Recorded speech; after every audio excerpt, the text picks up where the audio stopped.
This is my passion. This is what I love to do. But some days, sometimes, I'm just like you, man. I hate this job. Damn, I hate this job.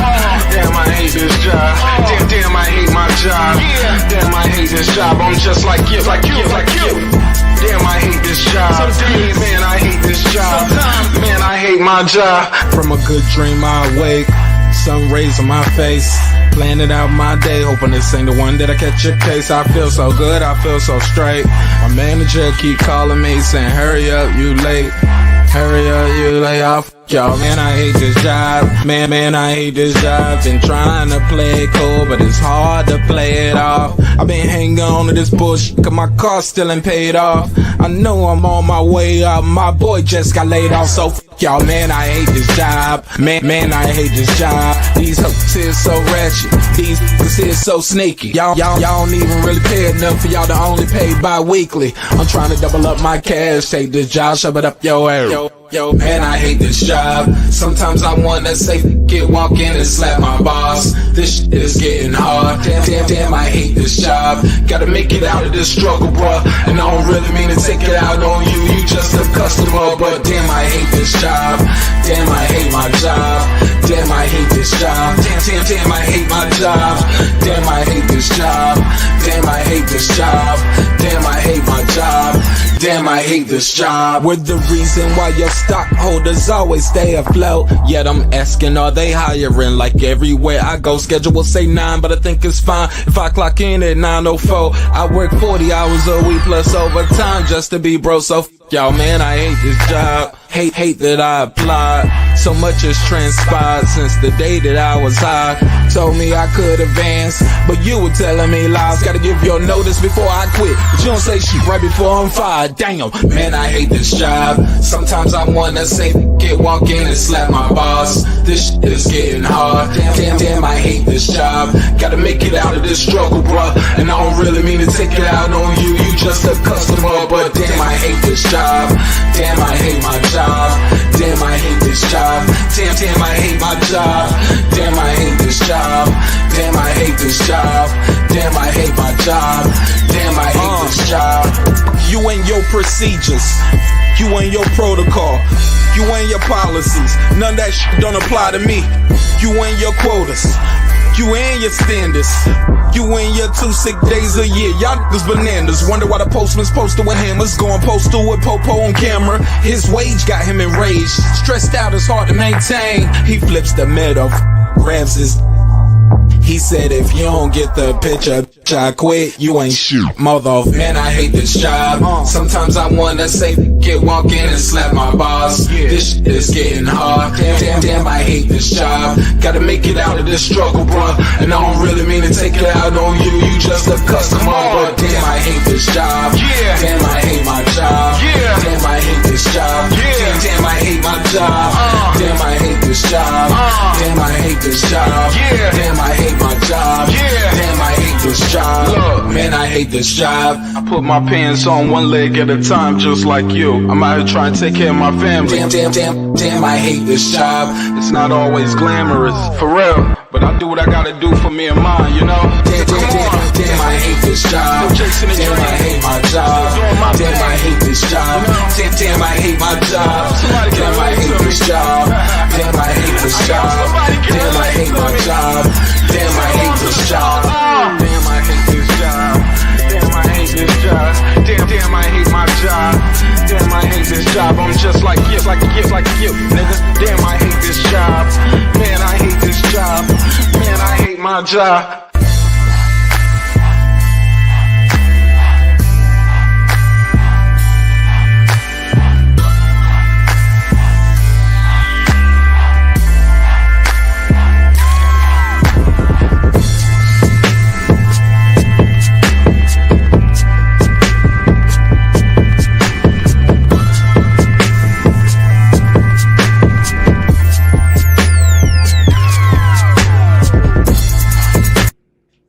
The views and opinions expressed in this program are those of the speakers, commentators, experts, and/or the host.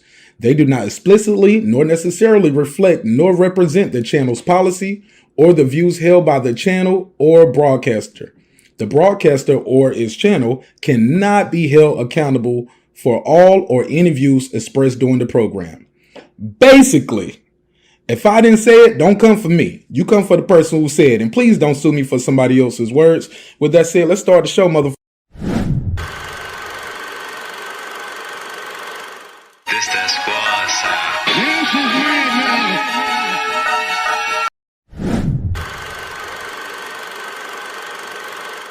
This that squad side.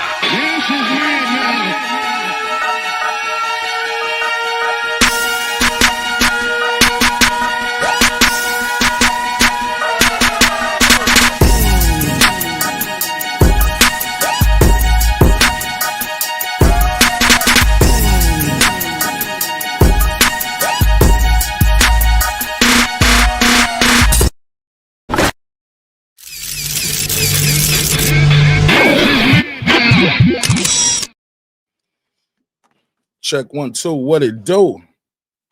What's popping? What's happening? What's going on, baby? You back in the lab? How y'all feel, man? How it sound out there? Check 1 2. What it do? Hold on.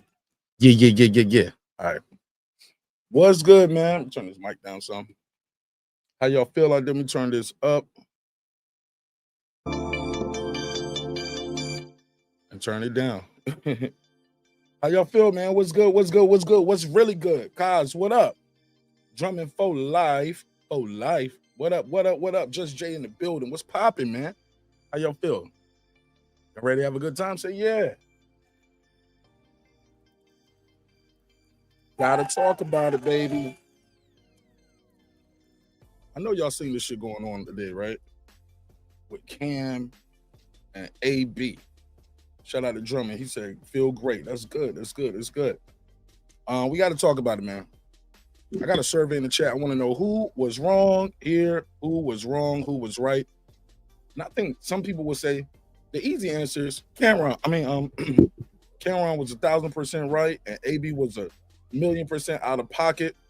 But I think it's more intrigue than that. I think that's the easy answer, right? But we're gonna break it down. I think it's more to it than that. I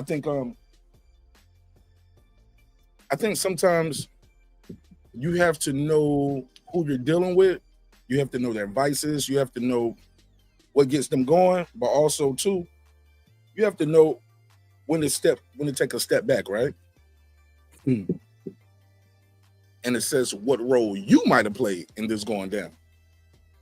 Because clearly, if you watch this shit, I don't play a clip of it. Adrien Broner definitely seemed a little altered, right? Foodie, what up? AB seemed a little altered. And if you know that, and that's your guy, your friend, don't put him in that situation. You know what I'm saying? And granted, he's a grown-ass man, but you got to know the monster you're dealing with, right? But also, if that's your friend, and you know him like that, shit. Some people I know you can't turn them up. You feel me? Like if you already know this guy is like this, you can't play into it. Because they definitely played into what was going on with AB when he thought it benefited him. And then you can see where Cam started getting frustrated. I'm gonna play some of this clip. I hope they don't flag me and strike me, but we're gonna try it. We're gonna try to see if we get away with it tonight. I'm gonna play a clip of it and we're gonna react to it. Because then it's just started getting a little see, they went on today and put out the full version with the deleted scenes. So we're gonna talk about that. But let me cue it up real quick. Boom, boom, boom. First of all, has everybody seen it? Did everybody see it? Has everybody not seen it? No, yes, no. Let me know in the chat. Have y'all seen the clip? Somebody said screen sharing was canceled. Okay. She said, he wasn't a little altered. He was just a little less drunk than his usual. Yeah, and everybody got a different type of style. Some people have some drinks and they're ready to fight. Some people have some drinks, and and they get a little frisky, a little touchy-feely. Not just with girls, like dudes would be, they like touchers while they drink. They want to keep doing this with you. Hey, bro, like, get your hands off my shoulders. Stop touching me, man. It's like you sizing me up for, you know what I'm saying? Off of me. And then you get what I'm saying? Some people just be like, bro, you know I love you, bro. You my brother, bro. I love you, bro. They get like that. They drunk and be just, they love everybody. I love everybody. So you kind of got to know the person you're dealing with, right? But like I said, you can't always. Let me know, do y'all like this view better? Because I've been doing the vertical lives for a minute. I figured this one gonna be a really, really long show. So I figure I can just do it like this. Plus, actually, I forgot to. I was like, oh, I'm already live. Can't change it now. Can't change it while I'm live. So I'm like, oh, we're gonna rock with it. Y'all let me know if y'all like this one. She said, I watched it right before you went live. Okay. Do y'all think AB was wrong? Do y'all think Cam was wrong a little bit? Do y'all think they played into it a little bit? Because they told him the boyfriend was in the room a little late in the interview after he was already gone. They should have told him that early. Like, don't do that. Bow. Nip that in the blood. Nip that in the bud. Because at first I was just seeing the clip going around. I was like, man, sorry, man. Hey, you're just so amazing. And he was like, all right, bro, get out. I'm like, damn, that was quick. But I heard it was other scenes, so I saw one of the deleted scenes. Let me go over here. Let me turn that down, so I'm sorry about that.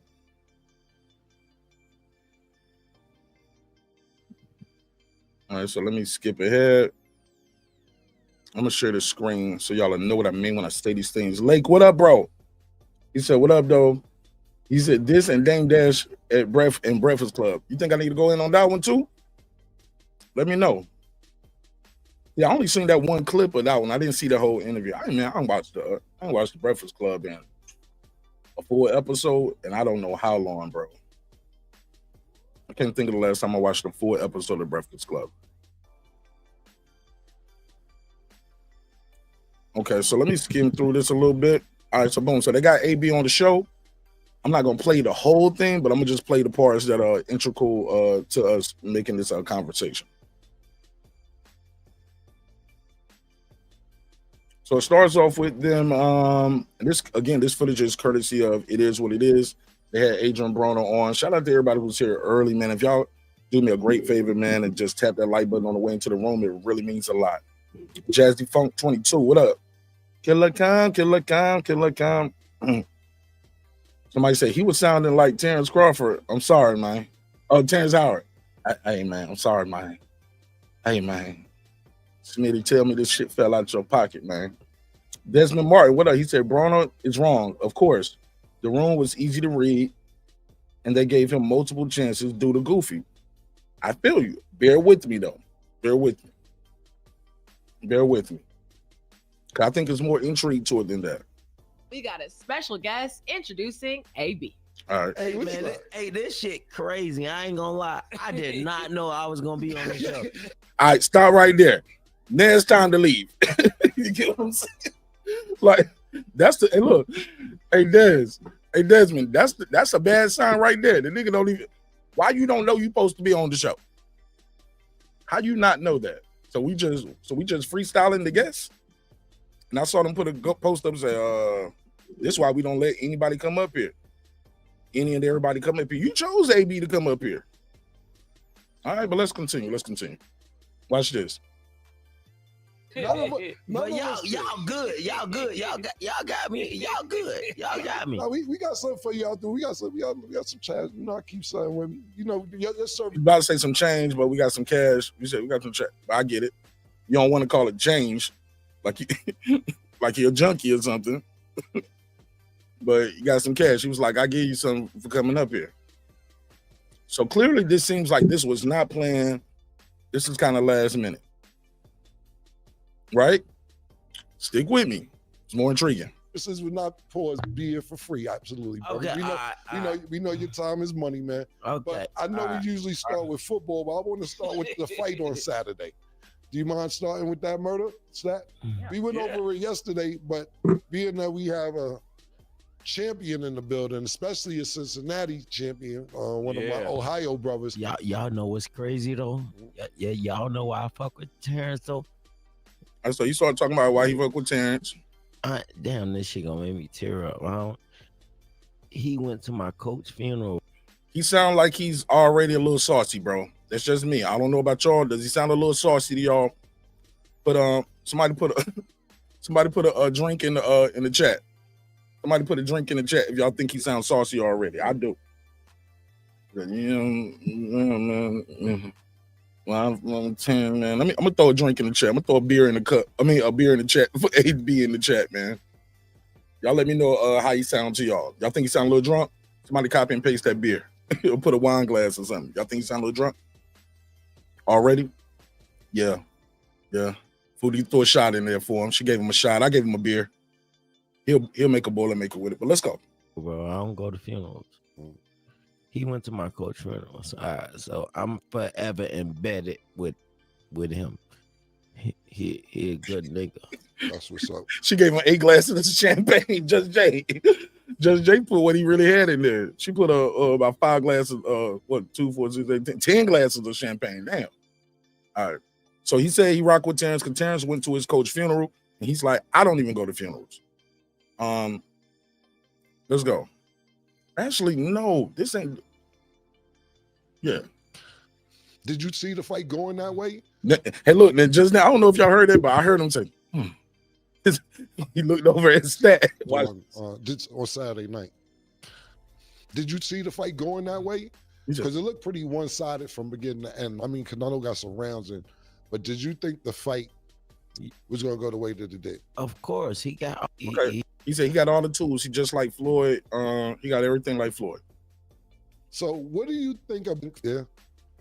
Because he gave him some content. He don't answer the 3 questions. So far, he's so good. He's being very professional so far. See, you I don't know what happened, but I remember I seen a video on your page. I followed you on the gram, and they was talking about you potentially fighting Jake Paul. So he talks about tanking Jake Paul. He gives him some boxing content. So so far he's on point. To me, you had everything. Yeah, I remember because first, and he's been very maybe he don't watch the show and don't know that they, or maybe he does watch the show and know they laugh and kick it and be cackling all night, right? I'm a fan. I like you, bro. Yeah, listen. Hey, Mace, I might like him better than you. Bro, you gonna hype a nigga up. Oh yeah, so he start complimenting AB like that. I ain't gonna lie, bro. You gonna hype a nigga up. I like you, bro. Yeah, listen, I'm a fan. I like you, bro. Yeah, listen. Hey, Mace, I might like him better than you. Nah, you don't like. So they laughing a little bit. He get him going a little bit. So 4 minutes in. Hey, Mace. Well, but Mace as well. But not only I'm a fan of boxing, I'm still a fan of yours. But I'm just saying, my first time. Still a fan. He's still a fan of yours. He was like his Cincinnati brother, all of that. Dancing, not only dancing, you was fucking niggas up. And for sure. And a lot of people, what I really liked about fight, but they can't do your is we gonna say what the fuck we want to say. Yep, and here we go. We're gonna say what the fuck we want to say. Listen to how the table is set. Like, Hello. Don't say this. Nigga, we on cable. What the fuck you mean don't say this? We gonna say what the fuck we want to say. Yeah. Exactly. No, because it's cable. Exactly. We can say what the fuck we want to say. It's just like the show. We can say what the fuck we want to Just like the show, like y'all on the show. He gonna start saying what he want to say. Here we go. say. Exactly, 100%. So, and he said exactly 100%, not 85, not 75. He said 100%. King H Math, what up? Here we go. They set the table for this. When I see you taking off some time, I'm mesmerized by stuff. Instantly, as you said, we can say what we want to say 100%. I'm mesmerized by Stat. Watch this.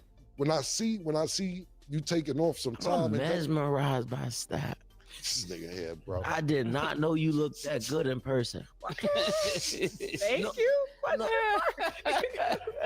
And she's giggly. She likes it. Everybody's laughing. It's okay so far.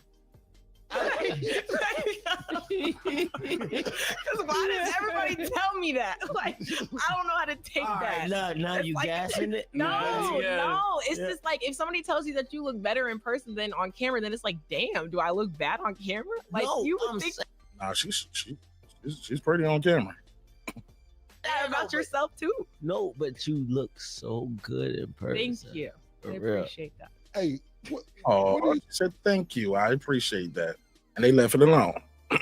So far, so good. That's a little compliment. nothing that's gonna get you sent to HR yet, right? Jazz, what up? King Asian Math, what up? Sir Senior, what up? So far, nothing too crazy, right? Let's see where we goes with it. I know boxing, what up? Let's continue. think about the welterweight You like that division? singer.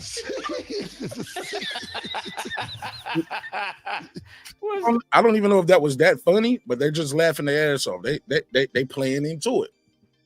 Here we go. What's the singer name, baby? Man, hey, you look like that singer, and you know who I'm talking about. I'm pretty sure you heard it before. If you're gonna say Coco Jones, Yes. then I've been told that a lot. Yeah. But they don't look alike. They don't look alike. They don't look like Coco Jones. They don't look like, she don't look like Coco Jones. Both are very beautiful women, but she don't look like Coco Jones. Sir Senior said, I see you setting the table. You know I gotta cook the bird up slow. Can't just gotta phase into it. Because I want y'all to see how they set the table too. Watch this. Because he about to get kicked out very shortly. Coco Jones? You look dead on her. Hey, the welterweight division. Yeah. What do you think about it right now? What you wasted that? It's like he reminded me of like a little kid. You know how little kids say something to make you laugh, and then they're like, oh, that made everybody laugh? Let me keep going. Let me keep going. Let me keep going. They'll just keep saying the same thing. I'm not gonna say my weight on camera. Yeah. That's like crazy. I'm not gonna answer that. No, I'm the way I'm supposed to be. But the welterweight division, Right. He's trying to bring it back. I love you. What a guy. I'm sorry. My bad, y'all. My bad. The welterweight division though is but no, listen, I'm done doing favors. Okay. So he talked about he's done fighting in divisions that he don't belong in, doing favors.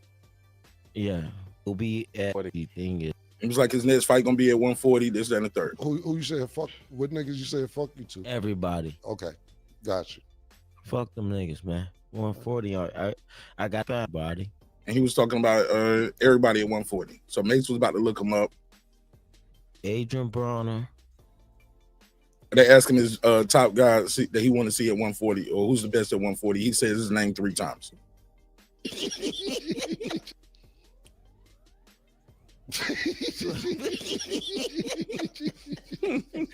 Mace looking up to the 140. Yeah, I'm looking them up. All right, let me see before we go, because we'll come back to boxing, man. I know we gotta get ready to get into some football. My last question is, where's your relationship at today with Tank and Floyd? He tells a story about how he saw Tank and they was in Vegas. He gave him some money.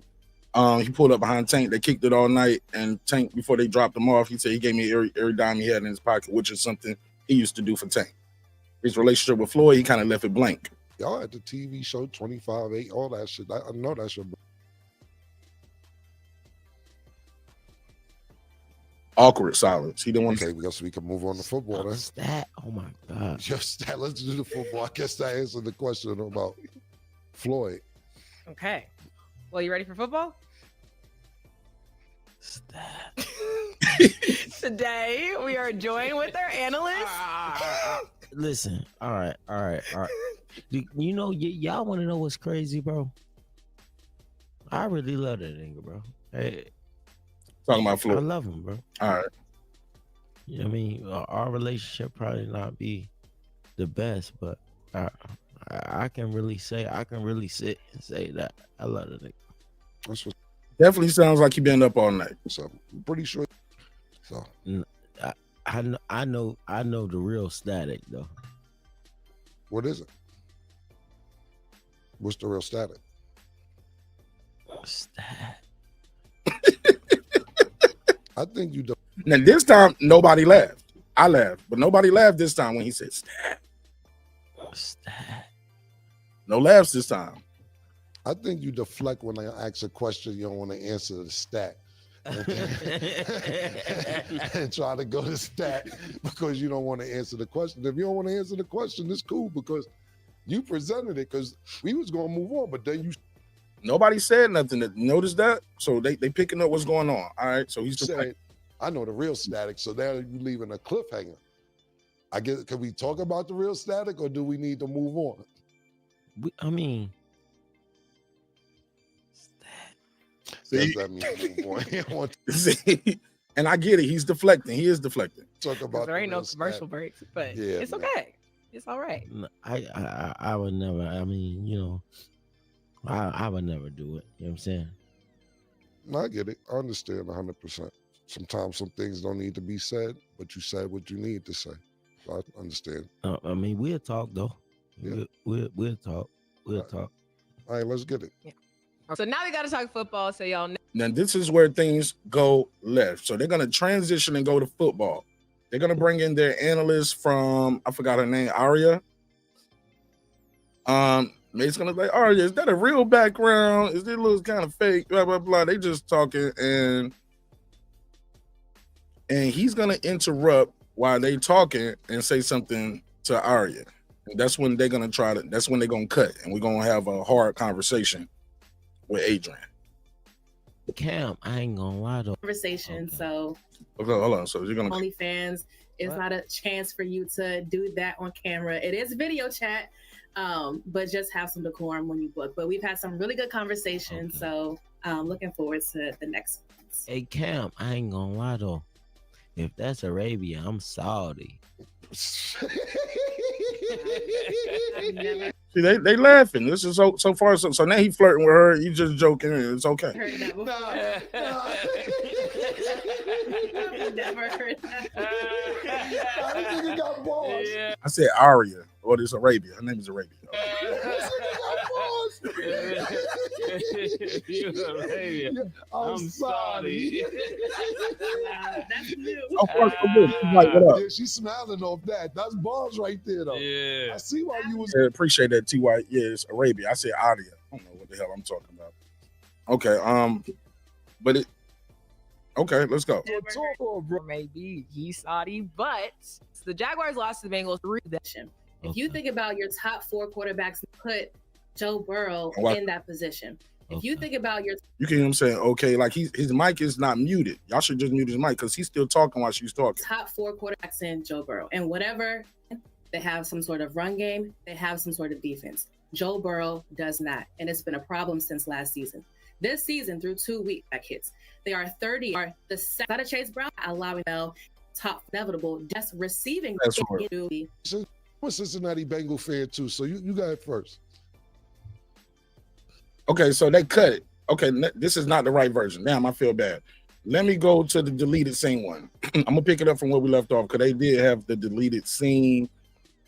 What we didn't see videos because they did have a hard conversation with him. So let me cut to when they bring in I'm about to say Aria again, Arabia. Okay, here we go.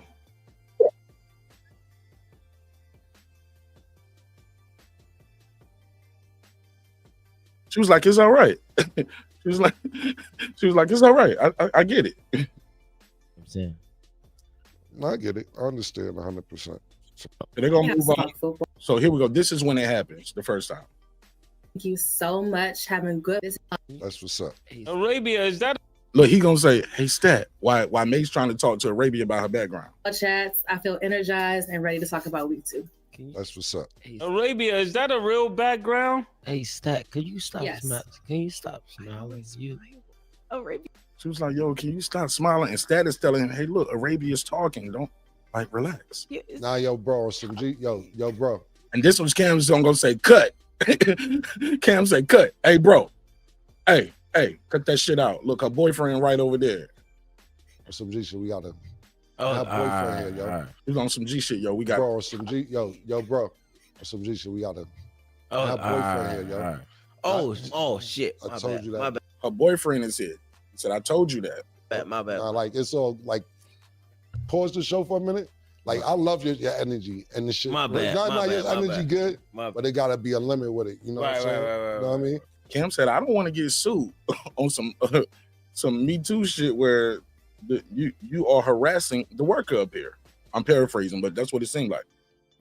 All right.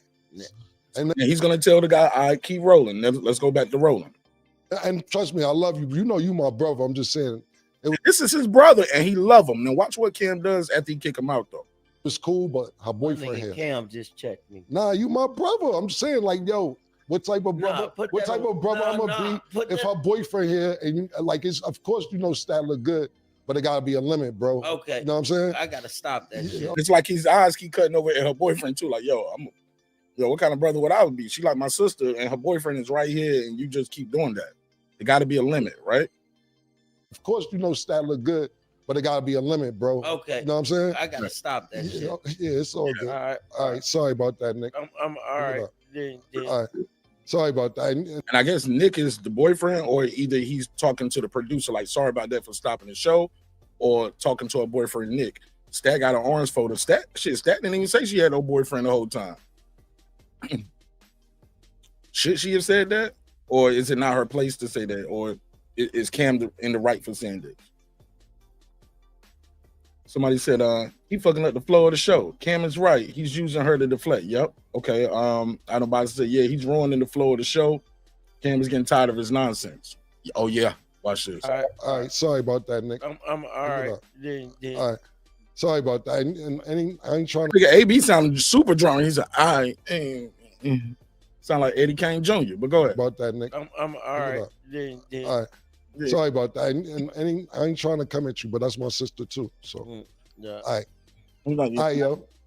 I'm sorry. Okay, I'll bring Arabia back in. Yeah, the Bengals put Joe Burrow in that position.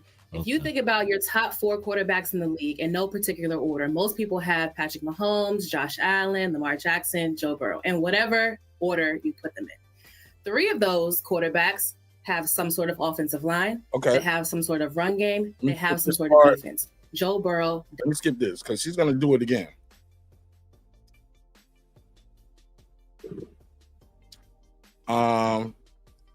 Mama Cincinnati Bengal fan too, so you got it first. I can't talk. I mean, all right, you told me to stop. My bad. Bro. Look at Cam looking like, bro, are you fucking serious? Look at Cam's face like, my man, are you fucking serious? What is wrong with you, bro? You can't control yourself? You ain't never been in front of a beautiful woman before?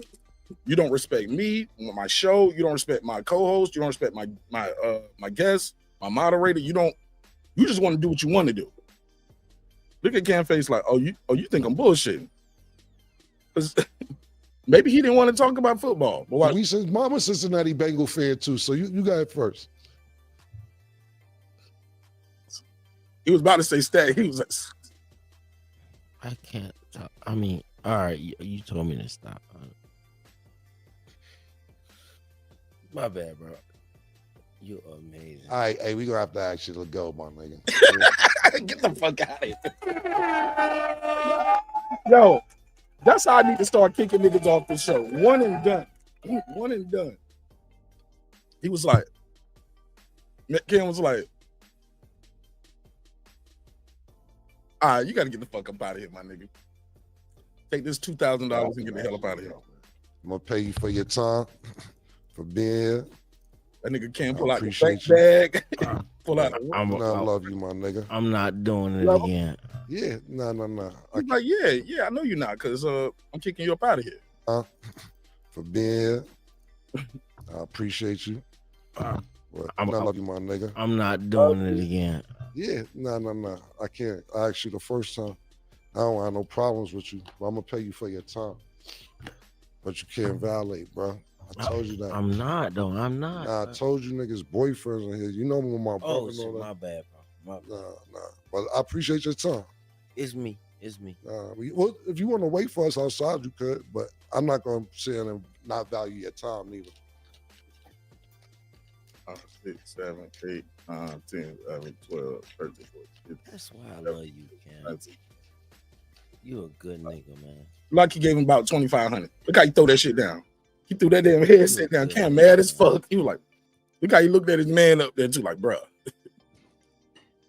He threw that shit on the ground. He pissed. Appreciate you, bro. He said, thank you, Cam. You a good nigga. You got to jump out though, bro. Hugged him, pat him on the back.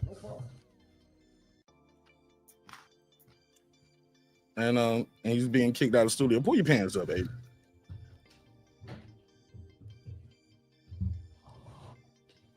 All right, so that's what we saw on the deleted scenes. But it's more to it than that. We saw another scene to come out that's not out there yet. And I'm going to play that one because this is what I saw going on. And I'm going to show you some reactions to it. And this is what we didn't see. Let's play this.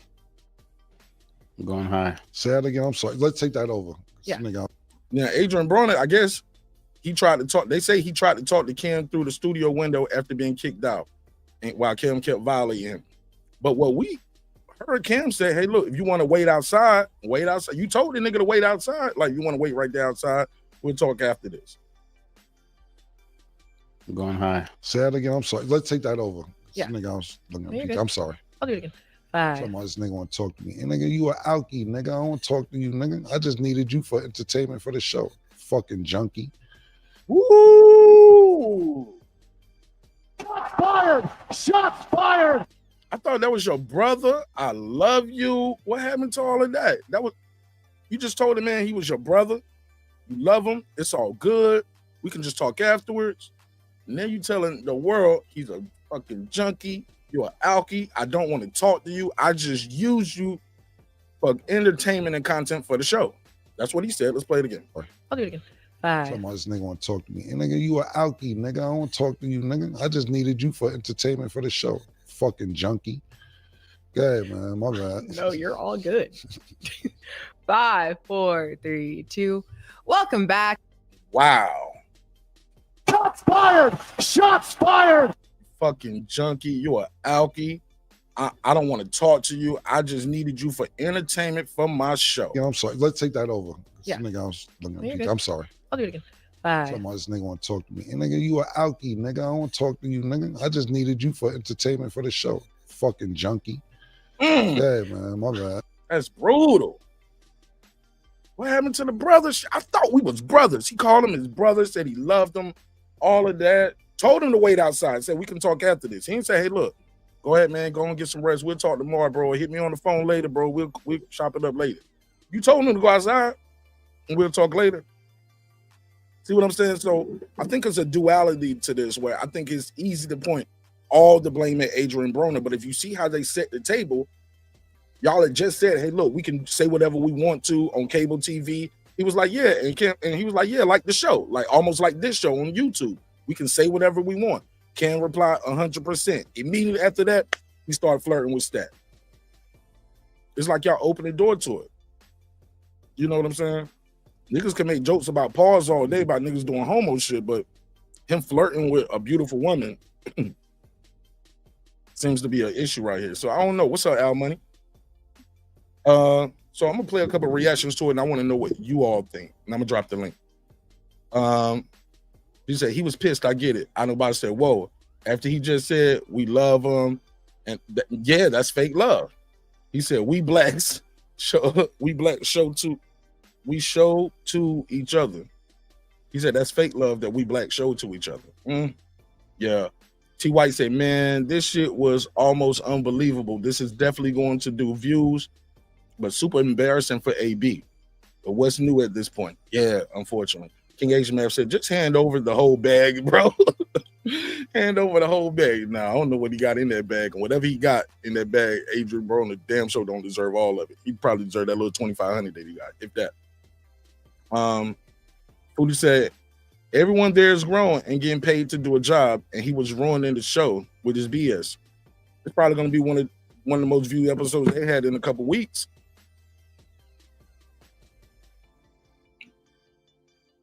Damn sure going to do some numbers.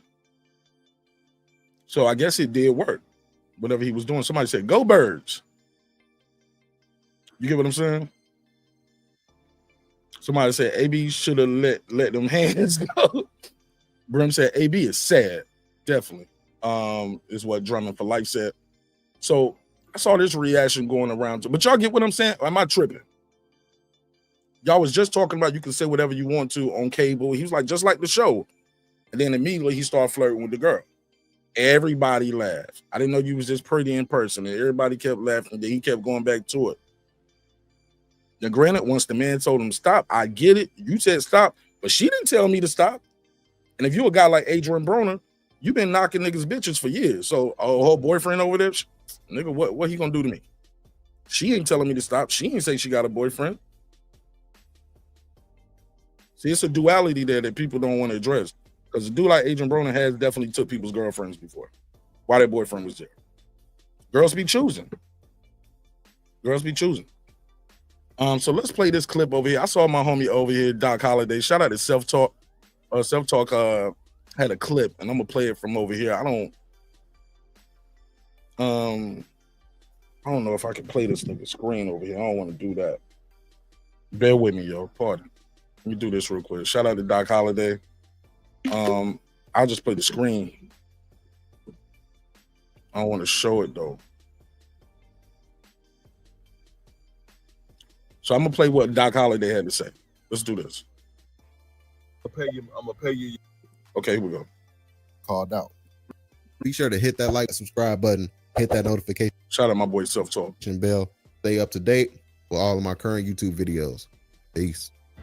He said, I'm gonna pay you your bread, bro. Pay you for your time. But you gotta go, bro. I got love for you. It was all love. But then another clip surfaces as soon as Adrien Broner left. Camron talked about him being a junkie and being drunk and just talk bad about him. When he just had an opportunity, if he felt that way, to say all those things to Adrien Broner's face, but he didn't do that. He waited until AB left. Called him an alcoholic. I think I said that. Yeah, just talk bad about it. And some people drink alcohol and have alcohol issues because they're depressed and they're going through something. I'm one. I used to have a problem with alcohol because I was extremely depressed. But I haven't drank any alcohol since 2011. Extremely depressed. Didn't like the way my life was going. I was down about a lot of things, so I drank. I drank and fought. That's what I used to do in Memphis. Drink and fight. Drink and fight. But so you never know. But that's a weak ass move, man.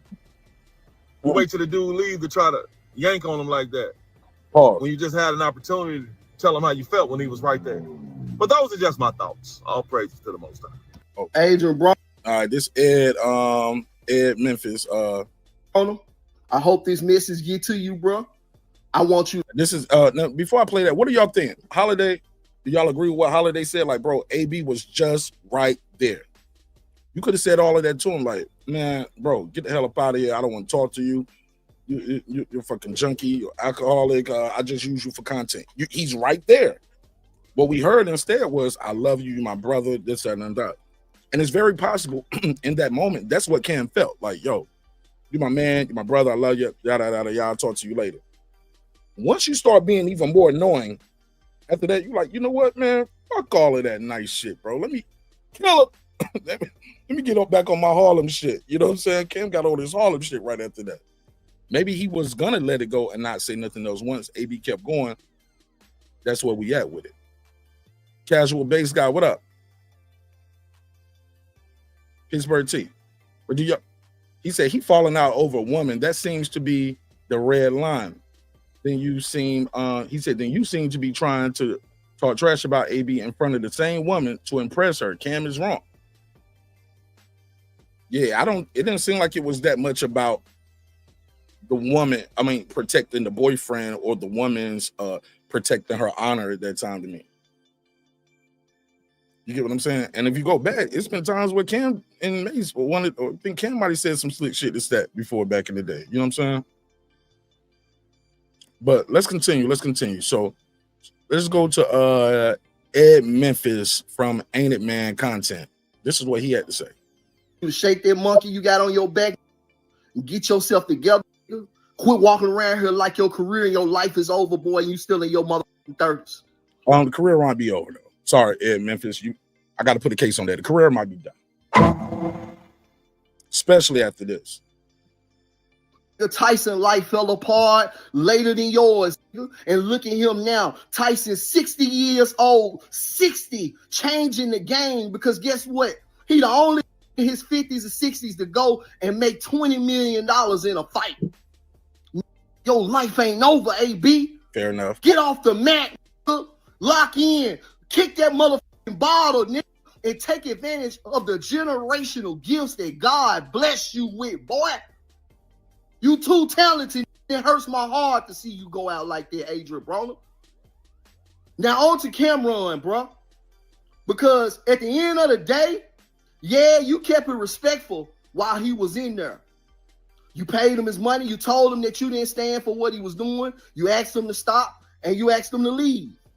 But then when he left the room, you sat there and talked about this man like a dog. You kicked that man on the ground like a dog while he down, bro. And to me, that was some shit. Because at the end of the day, no matter what Adrien Broner said or did in the room, which he didn't do nothing but say, so she just kind of was a little over flirty. He didn't say nothing. I don't remember that was disrespectful. Yeah, I didn't think it was nothing crazy. He just stabbed. We just would say stab. Mesmerized. But that can be harassment, though. But if that's your sister like that, she ain't gonna take you to court saying I was on the show and Adrien Broner kept sexually harassing me and Camron did nothing and me too. Right? It was your doing. You said it yourself. I invited this entertainment. So why you mad when he come and entertain and turn up and act a damn fool? Even though he didn't really act a damn fool. He was just being AB. Now you want to try to talk crazy? You didn't say that whole ass he was in the room. I wonder why. I wonder why you didn't say that shit when he was in the room. Ain't no reason for you to say that. Ain't why he ain't in there. You look like a ass nigga, Camron. I love y'all. Been supporting you forever, nigga. It make me wonder is Dame Dash and Jim Jones right about you? Because if anything, nigga, instead of you dogging Adrien Broner, when you came back, the first thing you should have said was, I apologize to you, Treasure. I apologize to my audience. And I also apologize to Adrien Broner. Because at the end of the day, I know what he's going through. I know Adrien Broner ain't in his right mind right now. He going through some shit. So it's my fault for putting that nigga in that position, putting you in this position, Treasure, putting my audience in this position to experience this. But you didn't hold yourself accountable. You flipped it on Adrien Broner and you look like a big ass nigga. So yeah, guys, that's what was said. And then when I look in the all right. So now with all of that out, I know it took me 48 minutes to go through a 16-minute clip, but y'all know how I give it up. Pause. So once you put everything in perspective like that, my question remains the same. Who's wrong here? Was AB wrong? Was Cam wrong? Or was it a little wrongdoing on both sides? I dropped the link out there. The panel link is open if you want to pull up, voice your opinion about this content. Let me know what you think. If you want to call in, phone lines are open, 404-692-1766. 404-692-1766. It's 2 o'clock on the East Coast. So if y'all want to pull up now. Don't. You can be the first one. I know some people don't want to be the first one on the panel or the first one to call. You want to wait. This ain't one of them nights, bro, where you want to wait to be like, I wait to be the number 3. I'll be number 4th caller. Pull up now and let me know what you think. Brandon Washington in the building. What's up? I think this is let me go back. I want to read some of these comments, but I definitely want to hear from y'all. Let me know what you think. Let me go back.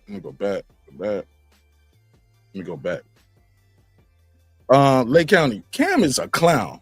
Oh, he said Cam a clown. He did the same thing with Fox News, act like he ain't know or why they booked him for the Puff episode. He was up there while, you know what? Boy, Lake County, you got a memory like an elephant, boy.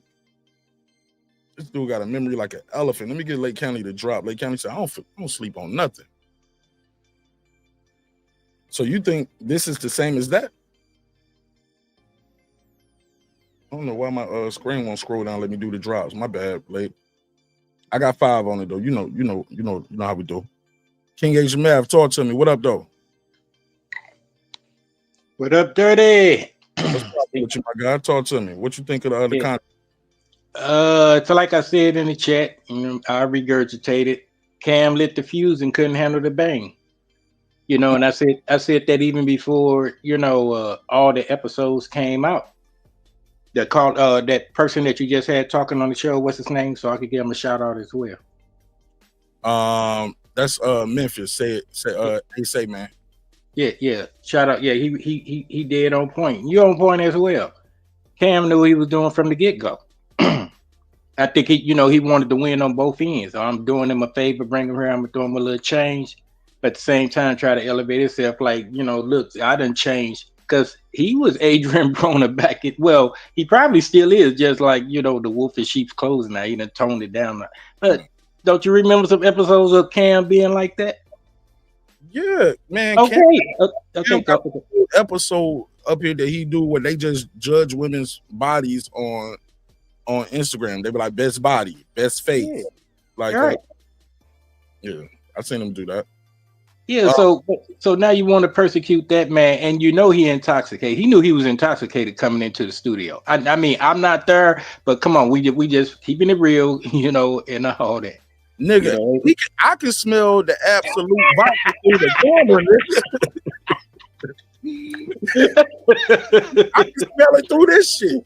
You said you even know the brand. He was drunk on that absolute, man.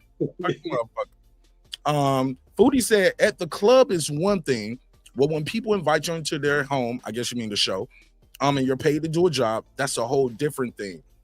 I agree with you, but they had just set the table for that when they was talking about, and you used to say what you want to, and you were like, man, this cable TV, I can say what I want. He was like, yeah, just like the show right here, right? He was like, yeah, 100%. He said that, and immediately Adrien Broner started turning up. Talk to me, Pittsburgh T. What you think? Who's wrong in this? Cam, AB, or a little bit of both? Cam 100% wrong. Salute to you, Mark. Appreciate the show, brother. Yeah, we appreciate your show and the way that you have the thing flowing, for no doubt. Cam 100% wrong with this. Anytime you have 2 men together and one person is clearly seen to have an addiction problem and don't have their life together, the other person is not superior, and the guy that has all the bullets, that's saying all the stuff, is the guy that's paying them. Problem with this is that Cam did like a backhanded "I love you" thing, that he cared about him. Then he talked all that crazy stuff. If he cared, he shouldn't have did that. Now, if he would have left that out, it would have been fine. When you acting like you my friend and you gonna put me on blast like that, nah, bro, you can't do no shit like that. Because if you cared about me, and if it was about money, you could have just gave me the money. You can't bring a person like that that's damaged. Because if that person you care about him so much, his backstory. And if you know his backstory, he can't stop drinking or whatever he doing. You already knew that before you brought him on the show. So now you can't bring him on the show and this going in and now act like you surprised. That don't make any sense. And if you're really trying to help him, you don't do stuff like that. I think Cam is wrong on this because of the situation that he knows enough about AB to know that's pretty much how that was going to play out. And that wasn't even that bad. It just seemed like he just got in his feelings about him talking to the chick. That seemed like she didn't even have that much of a problem behind it. He had more of a problem than she had. So he just looked all the way wrong about it. Okay, let's go to Brent. Brent, what you think about that? Is it possible? Is Camron's place to put it in? Like, she might have had a problem with it, but he's Cam. He had a professional face on. Right. It's his duty and responsibility, being the face and name of the brand, to check those kind of things. What do you say, Brent? So let's just keep it a beam. This is vintage Cam on the back end of things, right? Cam does goofy shit sometimes and does faulty shit. But the fact of the matter is that we put more energy in that than the grown motherfucker who has been operating in the form and fashion. I don't want to hear the bullshit ass excuses for a grown ass fucking man who had all the talent in the world and threw all that shit away. We gonna baby people, or we gonna hold them accountable for them fucking selves. I don't want to hear this shit. If y'all want to go heavy duty on Cam, that's be my guest. But fuck out of here. That's my opinion. The bottom line is, AB is a grown fucking man. Conduct yourself. Handle your shit. I don't want to hear all these bullshit excuses. Y'all want to baby him? I'm not gonna do it. Grow the fuck up and handle your fucking business. You getting paid to do something, be there and handle your shit. Or if you a inebriated, know how to conduct yourself, be able to tuck it in and handle your shit. I'm not gonna sit here and go 100% ham on Cam and be 10% on AB. AB been on bullshit for mad long. Fuck out of here. That's my opinion. Fair enough. Let's go to I Know Boxing and we'll bring it back and open it up to everybody.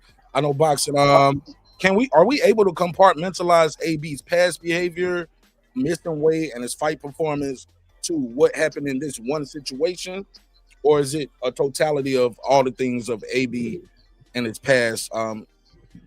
What say you, I Know Boxing? Thanks for pulling up too. No problem. It's a total of everything, man. AB has always had an issue, man, with conducting himself professionally. You know, he went up on that show. Cam's also wrong, talk bad about him behind his back. But when Cam and him, when he first came up there and Cam and him see that the brother's off a little bit, they should have kind of postponed that to another time so he can get himself together, But AB, man, AB, this is who he has been for years, man. He goes places and he acts up. He don't know how to conduct himself. He goes in places and I don't know, man. This one here, I blame Cam a little bit, but I also understand he's conducting the business.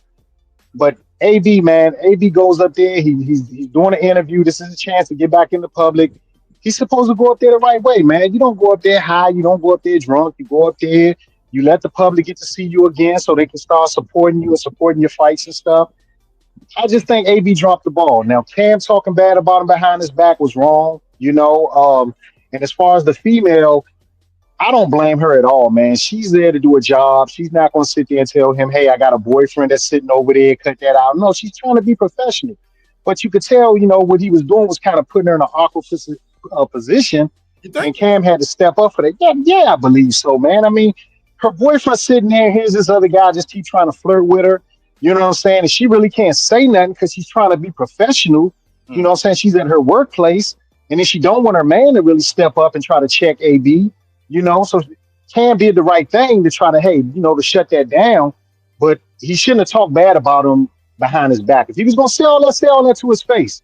But my honest opinion is once he saw that AB wasn't where he needed to be at mentally, he should have said, hey, Adrien, let's postpone this for another time.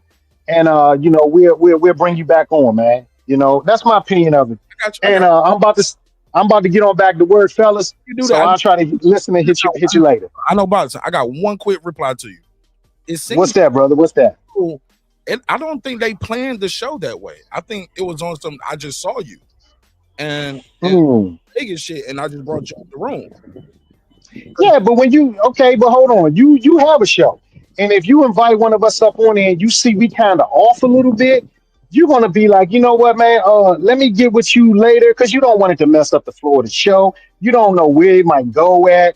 And you're a businessman. You're here to perform a business. And then you bring somebody up there. Yeah, you're happy to see AB, but when you see that he's off a little bit, hey, man, you know what, AB, I'm going to bring you on tomorrow, brother. Trying to get him to sober himself up a little bit.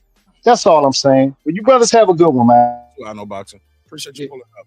I know, very, very, very good. Asian Mav, I don't think that's quite the same because I don't pay y'all to pull up on the pen. No, it's not like directly, he was just saying it in context. It's parallel without the pay. If you paying your guest to pull up, you see AB, he's altered, you bring him on the show, you are responsible. Because like I said, I can smell the absolute vodka through the channel. I know he can see it right there in person. So go ahead, Asian man. Yeah, I didn't want to cut you because you made a mistake right there. Yes, this is your show.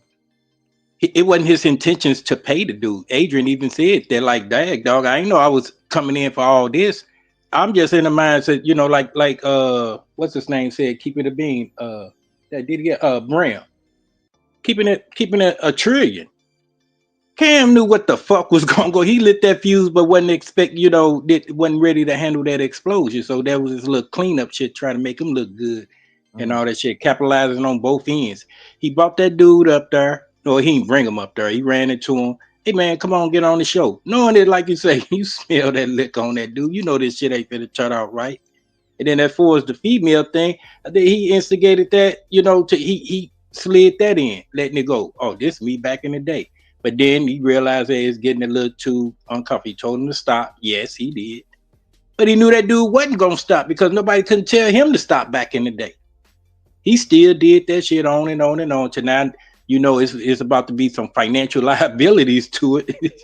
We're going to get that whole bag for real. Oh, no. I don't even think it was about the chick. Like you said, you done seen them do slick shit with her and the dude probably there too. Like, oh, I could do it, but you can't. No, you don't set shit up like that. And to Bram, it's not babying. I ain't really take shots. I'm just saying it's not babying, Broner. If you know a dog is going to eat your food, why leave the food out there in front of him? You know what I'm saying? Don't do that. You're a grown man. Now, yes, Adrien, Broner need to take some responsibility as far as, moving forward. Like, I can't handle this shit. He could have walked away as well. Nah, dog, I don't want to sit down. What? Yeah, we could say, well, Broner was wrong with that. But that dude ain't there yet. We know this. He ain't there. Anytime motherfucker got a live camera, live mic, he want to show out. Cam wanted him to show out. And now he want to try to do a little cleanup shit and all that. That's how I see the shit. It's not Baby and Broner. It's holding Cam accountable for his whole little setup thing. Right. What you think? Reply to that, Brim. I see you ready to go. I think it's fair to say that, but I think both of them were being who they are. I mean, I don't know Cam, but Cam does come off as a two-faced individual from time to time. So I'm not surprised. And AB doing what he's doing, I'm not surprised. I just don't want to hear this one-side vitriol for Cam when AB should be responsible. He's not a 19-year-old young man coming into it. He's 35 to 36 years old. He's grown. He's a grown man and should be accountable for his own fucking actions. But at the same token, yeah, Cam can be funny style sometimes, and I think everybody see it. That's fair to say that. Yeah. So what you're saying, Broner shouldn't have went to the liquor store that early in the morning? No, I think they filmed that at nighttime, though. I think they filmed that at night. But to be fair, AB already got accountability. His life is like, men don't get away with accountability. Look at his life. His life is a reflection of the decision that he made. So he's not getting away from that. So the problem is that Cam should have a higher regard because he know enough about his backstory. That'd be like inviting Charlie Sheen to do a podcast and expecting the man ain't gonna get high. Like in that night, it's finna happen. Like he knew it was finna happen. That's what I'm saying. Cam, my boy I am Cam Edwards, he said both sides were out of pocket. AB wasn't keeping it professional, and Cam pulled a fake love move. My boy Lake County in the super chat, he said he interrupted. He talking about Cam. He said he entered the flow on Fox News, right? Yeah, Cam was what on Fox News, and I mean, but they're not excusing it. But he on Fox News taking dick pills while I'm dead ass. Like Abby Phillips. Which one was worse, Mark? Abby Phillips was trying to. That was recent. Trying to do an interview with them, ask him about the Diddy trial, this, that, and the third, and he was like, "Well, I don't even know why I'm here." But don't leave. I mean, don't pull up, just leave. And he was like, "Well, nah, I ain't gonna turn down no free promo. So y'all gonna bring me up here for this bullshit? I'm gonna act like a nigga. You know what I'm saying? It's okay when you do it, but it's wrong with somebody else do it. You know what I'm saying? I think Foodie said something in the chat. She said, what she said? She said everybody's trying to make excuses. What she said? She said now everybody wants to excuse AB's behavior because of Cam's reaction. Niggas have selective outrage. I don't know if nobody's really excusing his behavior, but look at what the history of your show and what you do and how you've been doing it on your show. Like you want to change the rules now. You get what I'm saying? When the rabbit got the gun. I'm gonna read a couple more of these. Wait, hold up, Mark. I'm gonna read a couple. You remember the white dude that was trying to holler at a stat? They shut him down then too. So there is some consistency behind that. The white boy with the dread, the white boy with the braids, he was like the cool white boy, but he was being too thirsty for stat, and they shut him down the same way. So there is a level of consistency in that regard. I gotta see it to say how consistent it really is, because this was bad. You get what I'm saying? Especially if it's appeared, was that a scheduled guest? Because this clearly wasn't scheduled, and this just happened. Also, no, Broner said it wasn't scheduled. He said I didn't know why I was gonna be there. I was talking about the white guy. Was that a my bad. That a pop up as well, because Adrien clearly popped up. Also too, the way you set the table. We were just talking about, hey yo, I used to love how you did your interviews. You said whatever the fuck you want to do. He was like, yeah, it was cable. Yeah, like you on cable TV. He was like, yeah, just like the show right here, right? He said 100%. And then immediately after that, his next bar was flirting with Shorty.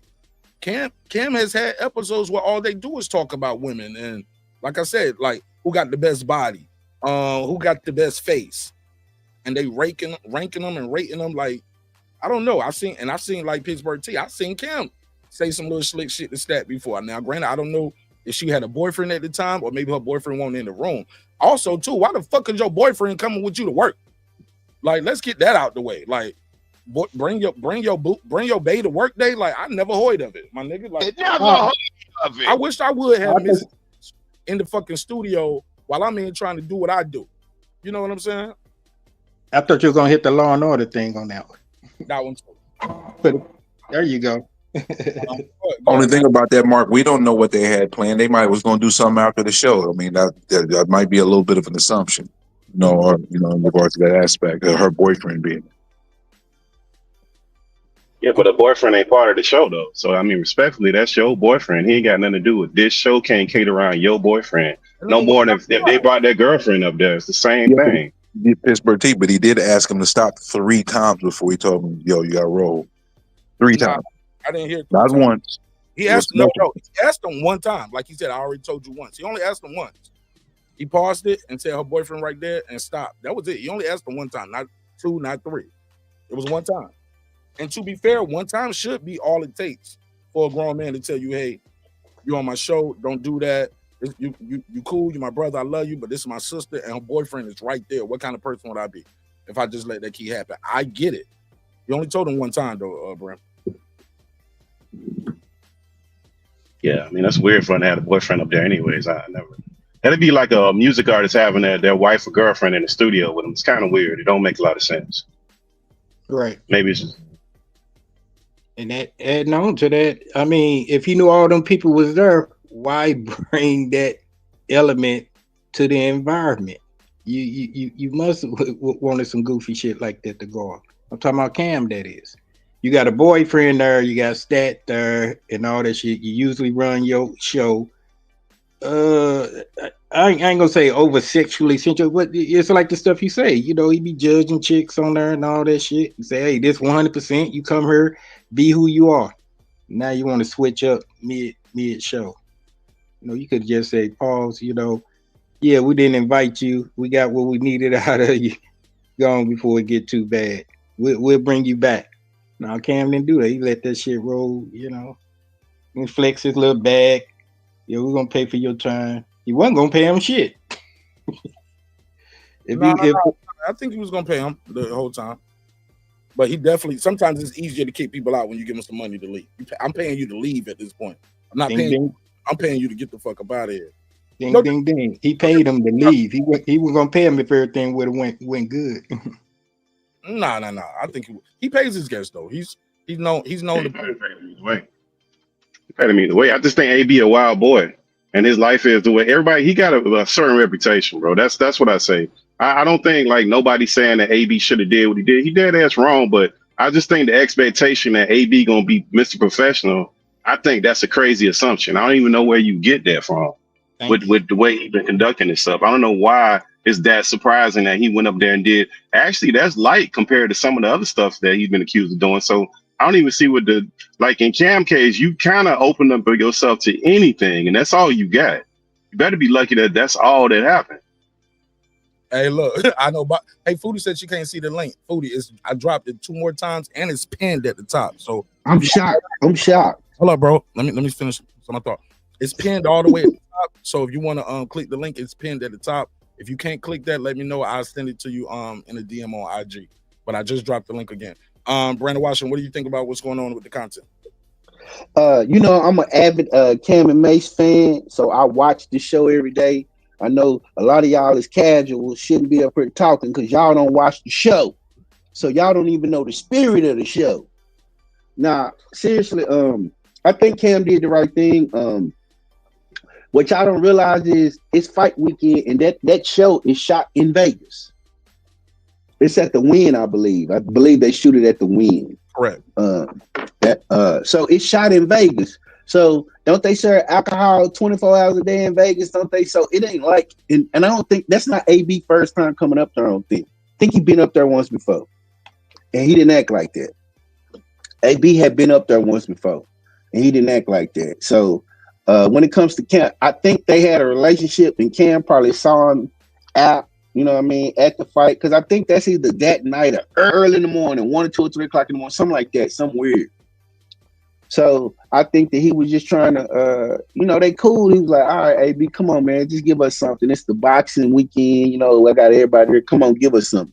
And AB came in and did that, and it irritated the shit out of Cam. So Cam was like, you know what? I can't let you do this. She gonna laugh it off, but I'm damn near old enough to be her daddy or her big bro. I can't let you do this, and I need to let her see me do this. That way she'll know. So I just think it was deeper than that. But y'all gotta watch the show, man. Y'all just can't watch clips and think y'all know the spirit of the show. Cam and Mace come on every day, every morning, dope show. And it's a certain spirit. So you just can't just catch on and be like, oh, this how Cam is, this how Mace is. No, they different. It's a different spirit of the show. And I think that what it was is he was being distracting. And it was taken away from the show. Like if you go back and watch the deleted scene, you can see what Brim was right. He did ask him more than once. It might not have been 3 times, but he did ask him more than once. More. If you go back and watch the deleted everything, the deleted shit right now. I just played it. So you played it the first part, and then that I remember more than once. I don't know 3, but I remember him like chill. I just remember him saying that. Nah, I played it, bro. He didn't say it 3 times, bro. I just played it, bro. At least twice. Can we at least twice? I just played it. He but hold up, but bro. I think listen, he cut. He told them to cut. He told them they went back to it, and that was it. It wasn't no 2 or 3. Okay. It was one time. But I think AB, man, I don't like seeing AB like this. I wish Cam wouldn't have aired it, but he had to. He paid him, and then his content. But me, I would have rather not see AB looking like that. It's sad. I mean, I'm pretty sure if you'd show AB a video of himself looking like this 5 years from now, beard, gray hair, slurring his words, can't talk. I mean, he was on top, gave everybody his ass to kiss, flushing money down. It's just sad to see. And people could have told him, like somebody could have been like, we could have spared you, bro. We could have told you this was gonna happen to you. Like we seen it a million times. Cam could have edited all of that out if that's really your friend, that's your brother. I agree. Pittsburgh T. You feel me? Pittsburgh T, you my brother. I love you. I know you in a bad place. I could have just gave you $2,000. You know what I'm saying? If I got it like that. But to say, oh man, and then you told him to wait outside. So he's waiting outside. He was like, hold up, man, let's rent a ticket. Get this motherfucker out there. They say you want to talk to me, bro. I don't want to talk to you, fucking junkie. You're an alky, nigga. I don't want to talk to you. I just use you for entertainment for my show. Wow. That's not your brother. You ain't got no love for him. The truth came out when you really got mad. So they told it all, Mark. Yeah. That was your plot from the beginning. So yes, we still got to hold AB accountable for what he did, but motherfucker, you set that shit up for that to happen. I love that. Well, if he would have said brother, to my opinion, if he would have never said that's my brother, it would have been, hey, AB came up there unfucking professional. And then that's how people react when you show up on the set. Once you tell me you my brother and you got love for me and you care for me, you can't then do that. That's to me personally, that's the problem. And it seems like he knew AB needed that money. And the way AB sounded when Ken was peeling off them honeys, he was like, See, that's why I like you, Cam. You a good nigga. That reminded me of one of them J's that be at the store.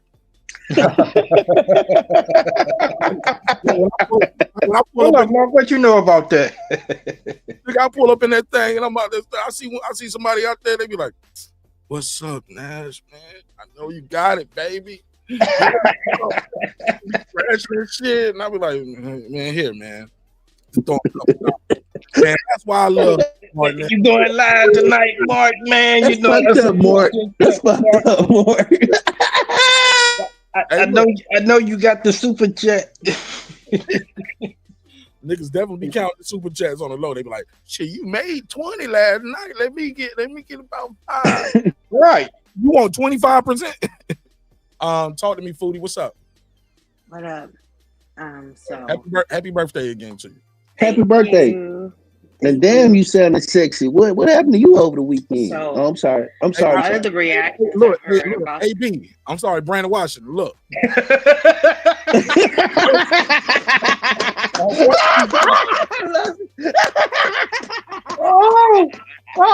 Hold up, Mark. Yeah, go to your super chat, Cam off. Go to my super chats and peel off Brandon a couple dollars. My brother, way backstage. I'm gonna talk to you after this. Hey, don't be trying to get back in, B-Dub. Go ahead, Foodie. What's up? Talk to me. Nah, case in point, you see how a woman can be just for existing. You see something that you like and you feel like you could talk to her any kind of way in any type of environment. And one thing I want people, and I'm sure all the adults on this panel understand, laughing is not an environment. Smiling is not, an invitation.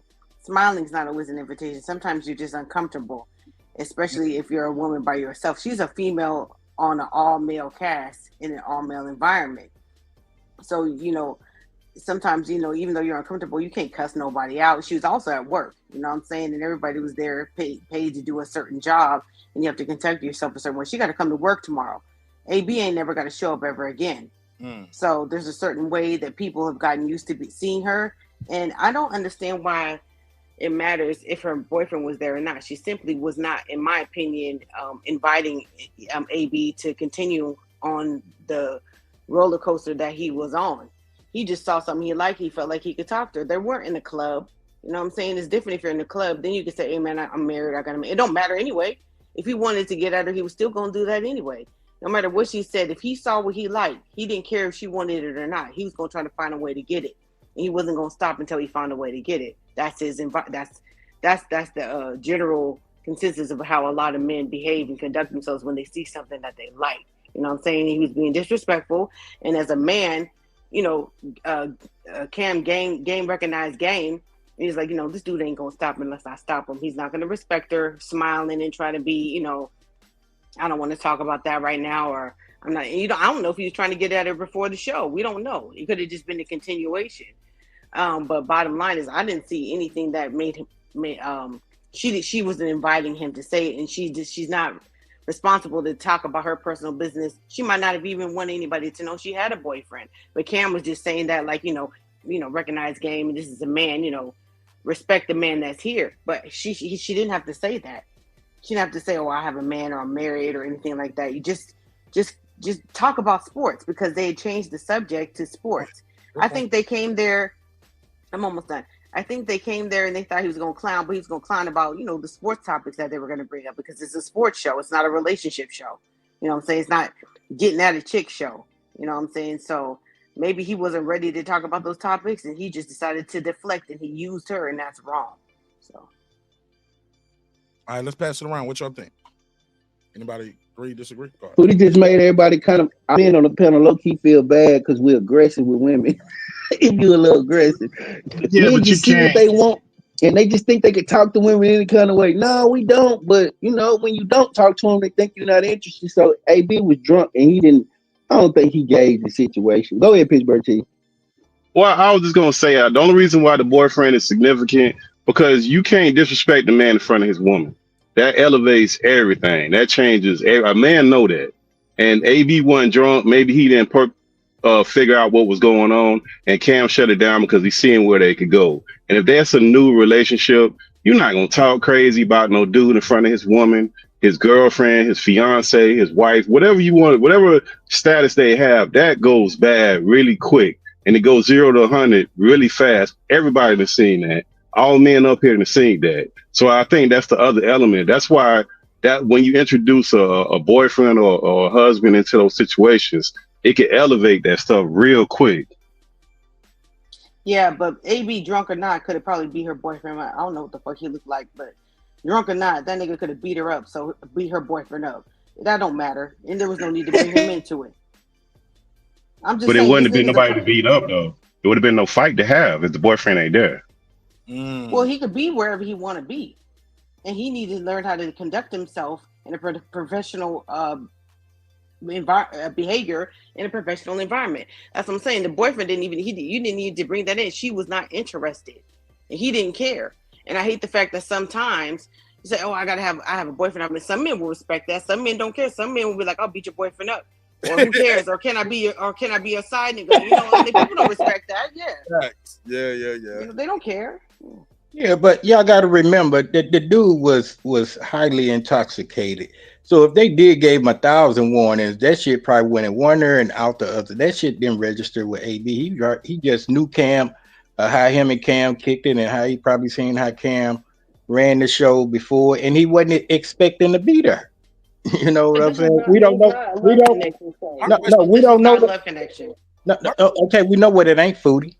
Yeah, but we know AB wasn't the sound-minded AB of once upon a time when they smelt that. What was he drinking again, Mark? You say you hit it right on the nose. Absolute. That nigga was on that. On that cheap ass Absolute. Okay, that Absolute. Tito's. When he knew he had that she said Tostitos. And Cheetos. You said Tostito. I said Tito's. That Tito's vodka. No vodka. Golly. That should give you a headache on this first sip. Right. But my point, I was saying, my point was when Cam smelt that on him, he should know it's all bad. You know what I'm saying? That you know, I'm a down that hill. He should have like, no, dog, you know, we can't do that. I'm gonna give you the fake, I'm gonna give you the real love. He gave him the fake love to bait him in there. You know what I'm saying? He got him in there and he got what he got. But the real love, he should have been like, nah, dog, here go, like Mark said, here go a couple of racks, go sleep it off. I'll call you in the morning, yada, yada, yada. No, he invited that. Cam opened Pandora's box. So it's the onus on Cam to say that to AB, or the onus is on AB to have personal responsibility and accountability. Right. If you illiterated, you don't know no better. Yes, you do. Oh, come on, fool. Yes, you do. Yes, you do. You do. Yes, you do. You know. That's not a child. You know. Yeah, but if he wouldn't have said they weren't friends, if he said they weren't friends, then it's all on AB. By him saying that that's my brother, I would never do my brother like that. Now, if it's just somebody who I gave you the opportunity to be on my show, then have at it. You don't act right, you're getting kicked the fuck off. That's not the same thing. Yeah, why ain't getting that? Hold on. Let's not act real quick. Let's not act like people don't have argument. You know, let me just smile and grin in front of all of the people, we in front of family. And then you motherfucker, you embarrass me, goddamn it. You know what I'm saying? Like, you don't act like people don't be friends still after that, or be, you know, in a relationship after that. You know what I'm saying? I don't know if he was still mic'd up and he was on the show and he said that in front of everybody, or he just didn't know that he was mic'd up or something. No, he said it and they edited out the real show, but he owns right. So he didn't mean that to be released. Let me finish my thought, and I keep it short. He owns the show. That's like some shit happening on my show, pre-recorded. I put out the episode for that clip to come out. I had to put it out, or I greenlit it because I'm the owner. Ain't no shit gonna come out on a pre-record. Shit happens. I really don't think you want. I mean, shit. I'm just saying that was the scenario I'm saying. Now, a lot of times, you smile in front of the people, or you grab your child's hand real quick, like, come on, come over here in the corner, and let me talk to you real quick, and then you say, you embarrass me, goddamn it. You know, it doesn't mean that you're being a fake parent or a fake friend or a fake, you know, anything. It's just like I really didn't want to say that in front. That's why they edited it out. You know what I'm saying? That's why they edited it out. So he didn't But want they that put to it be right out. back. But they made everybody tune in at 4 o'clock to watch the unedited. That's Yeah, fucked that's up. Like, well, that's a snaky move on Cam's side. But I'm with Foodie for the most part, truth be told, because people saying, "Oh, he's drunk, he don't know what's going on." For me, it's like bullshit, bro. Listen, I've been drunk in my life, bro. I don't get drunk really no more. I get tipsy, but I remember being drunk, and guess what? I still remember Cap. stuff unless you're getting blackout drunk. I mean, that's like basically saying, "Oh, I took it, but I was drunk, so it ain't my fault." Like, I mean, I ain't going. That's an extreme, but I'm just saying you gotta have some is type it of though? accountability. But is it your fault if you inebriated and you drunk? So which one is it? So It's your let's fault. say a drunk if a drunk female give me some pussy and then wake up in the morning and then be like, I didn't want to give you no pussy. Who fault is that? It's your fault because she was not of sound mind and body. It's my That fault. makes You the said they most know sense. what they doing. Well, why would you want drunk pussy anyway? That's the What whole you point. mean? Why You would gotta Cam take it how want to you jump get on it. this show? Well, I ain't gonna lie. If we drunk together, that might be a little fun. But if I'm Yeah, sober, or if you're in a relationship or if you know if each I'm other sober, and like y'all fuck, Brandon, if y'all fuck before, that's different too. But yeah, but if Brandon's sober because he don't drink and the girl is drunk, like you clearly might be trying to take advantage of that girl because you keep giving her more shots. But if we drinking because together, you know she wouldn't have gave it to you sober. yeah, then we just. How do I know that? Because she never gave it to you the 1,000 times you asked Oh, before. happy 60th, Foodie. Booty Thank chicken. you. Yeah, happy Actually, my 60th, birthday Foodie. is Monday, but thank you very much. I'm still That out here nigga said partying in happy Vegas. 60th. I heard him. I'll be lucky if I make it to 60, baby. Yeah, don't say that. Don't say that. Just say day at a time. You're gonna get there. One day at a time. The only other option is death, and I'm not ready. So thank you. Well, it's only one person on here that can How long? testify. So if I, We know already. so if I took, so how long? Either the woman know what she doing or she don't. On one hand, she know what she doing, right? Like AB know what he doing. We just established like, nah, we can't use drunk as excuse. So do I use drunk as excuse doing sex? Or when do it turn off when you not using alcohol? When Saying, oh, he inebriated. when you blacking out, then it's a different ball game. But if you just regular drunk, nah. But when you Well, you blacking have out, to, then you have to don't have gauge the no. conversation. If she's still able to walk upstairs in the heels by herself, Oh, that's is she fucked able up. to just, is she able to like bend over without doing the full somersault? You know what I'm saying? Like, Hey, like you could tell. Foodie said if you gotta prop her legs up like she a paraplegic, my nigga. Yeah, and then she passed out and wake back up, just pass prop up out, a wake leg back here, up. I prop mean, up a God leg bless here. So if you put her on top and she ain't moving, then you know how you gotta hold her hip. not on her own. Lake making Brandon, a good point right now, Brandon, though. but you Lake got to go making a through good that whole point. process to know that, huh? Lake making a good Cap, point, I though. gotta do a Can't just sobriety about test what on this Lake's saying bitch. right now. One at a time. I got it. I'm gonna read it when I get to a brim. One at a time. Finish saying what you were saying, yo. Okay, well I do it. Well I read this one. Lake said, "Fuck out of here." He said he brought him up there just for clicks. Like he said, exploiting someone's vice ain't cool. Cam Pot. He said, I get it. Cam Pot calling the kettle black. Goofy ass nigga. Damn, I'm about to Lake County. But Cam has a history of doing that. That's why I'm saying that. I mean, at one token, Nah, I'm holding to be accountable, but Cam has a history of being kind of snaky. They might have shot at him, when he was in DC because he act like Alpo for real sometimes. Yeah, but I don't think he thought it was going to go in the direction. Like, he put all his energy on that one woman. He wasn't talking about the sports that he had changed the subject. Right, He wasn't right. going back to that. He was only talking about that one woman. Yeah, it's like he was just stuck. It was like he was stuck on her. Yeah, it was uncomfortable. I believe that the men was feeling uncomfortable because she was laughing it off. Time y'all talking over each other. Well, if she Oh, wasn't I'm there sorry. Go when ahead, he was Foodie. still drunk, that'd have been a different situation. Was he going to be hitting on them? Would that be okay? That would have been some weird shit. Niggas would be talking about, oh, he hitting on he acting like he can. No. But if a woman's there, oh well, she's a beautiful woman. She should be held accountable for just being there and being the object of his affection while he was drunk. Like, that's not her fucking fault. Go ahead, Brandon. Now y'all be too fine. Y'all be too beautiful. Like sometimes y'all gotta tone it down some. Stack changing her hair every day and shit with the glasses on. Now you beat up. You tripping now, B-Dub. You tripping now, bro. Go to the call. Lake County.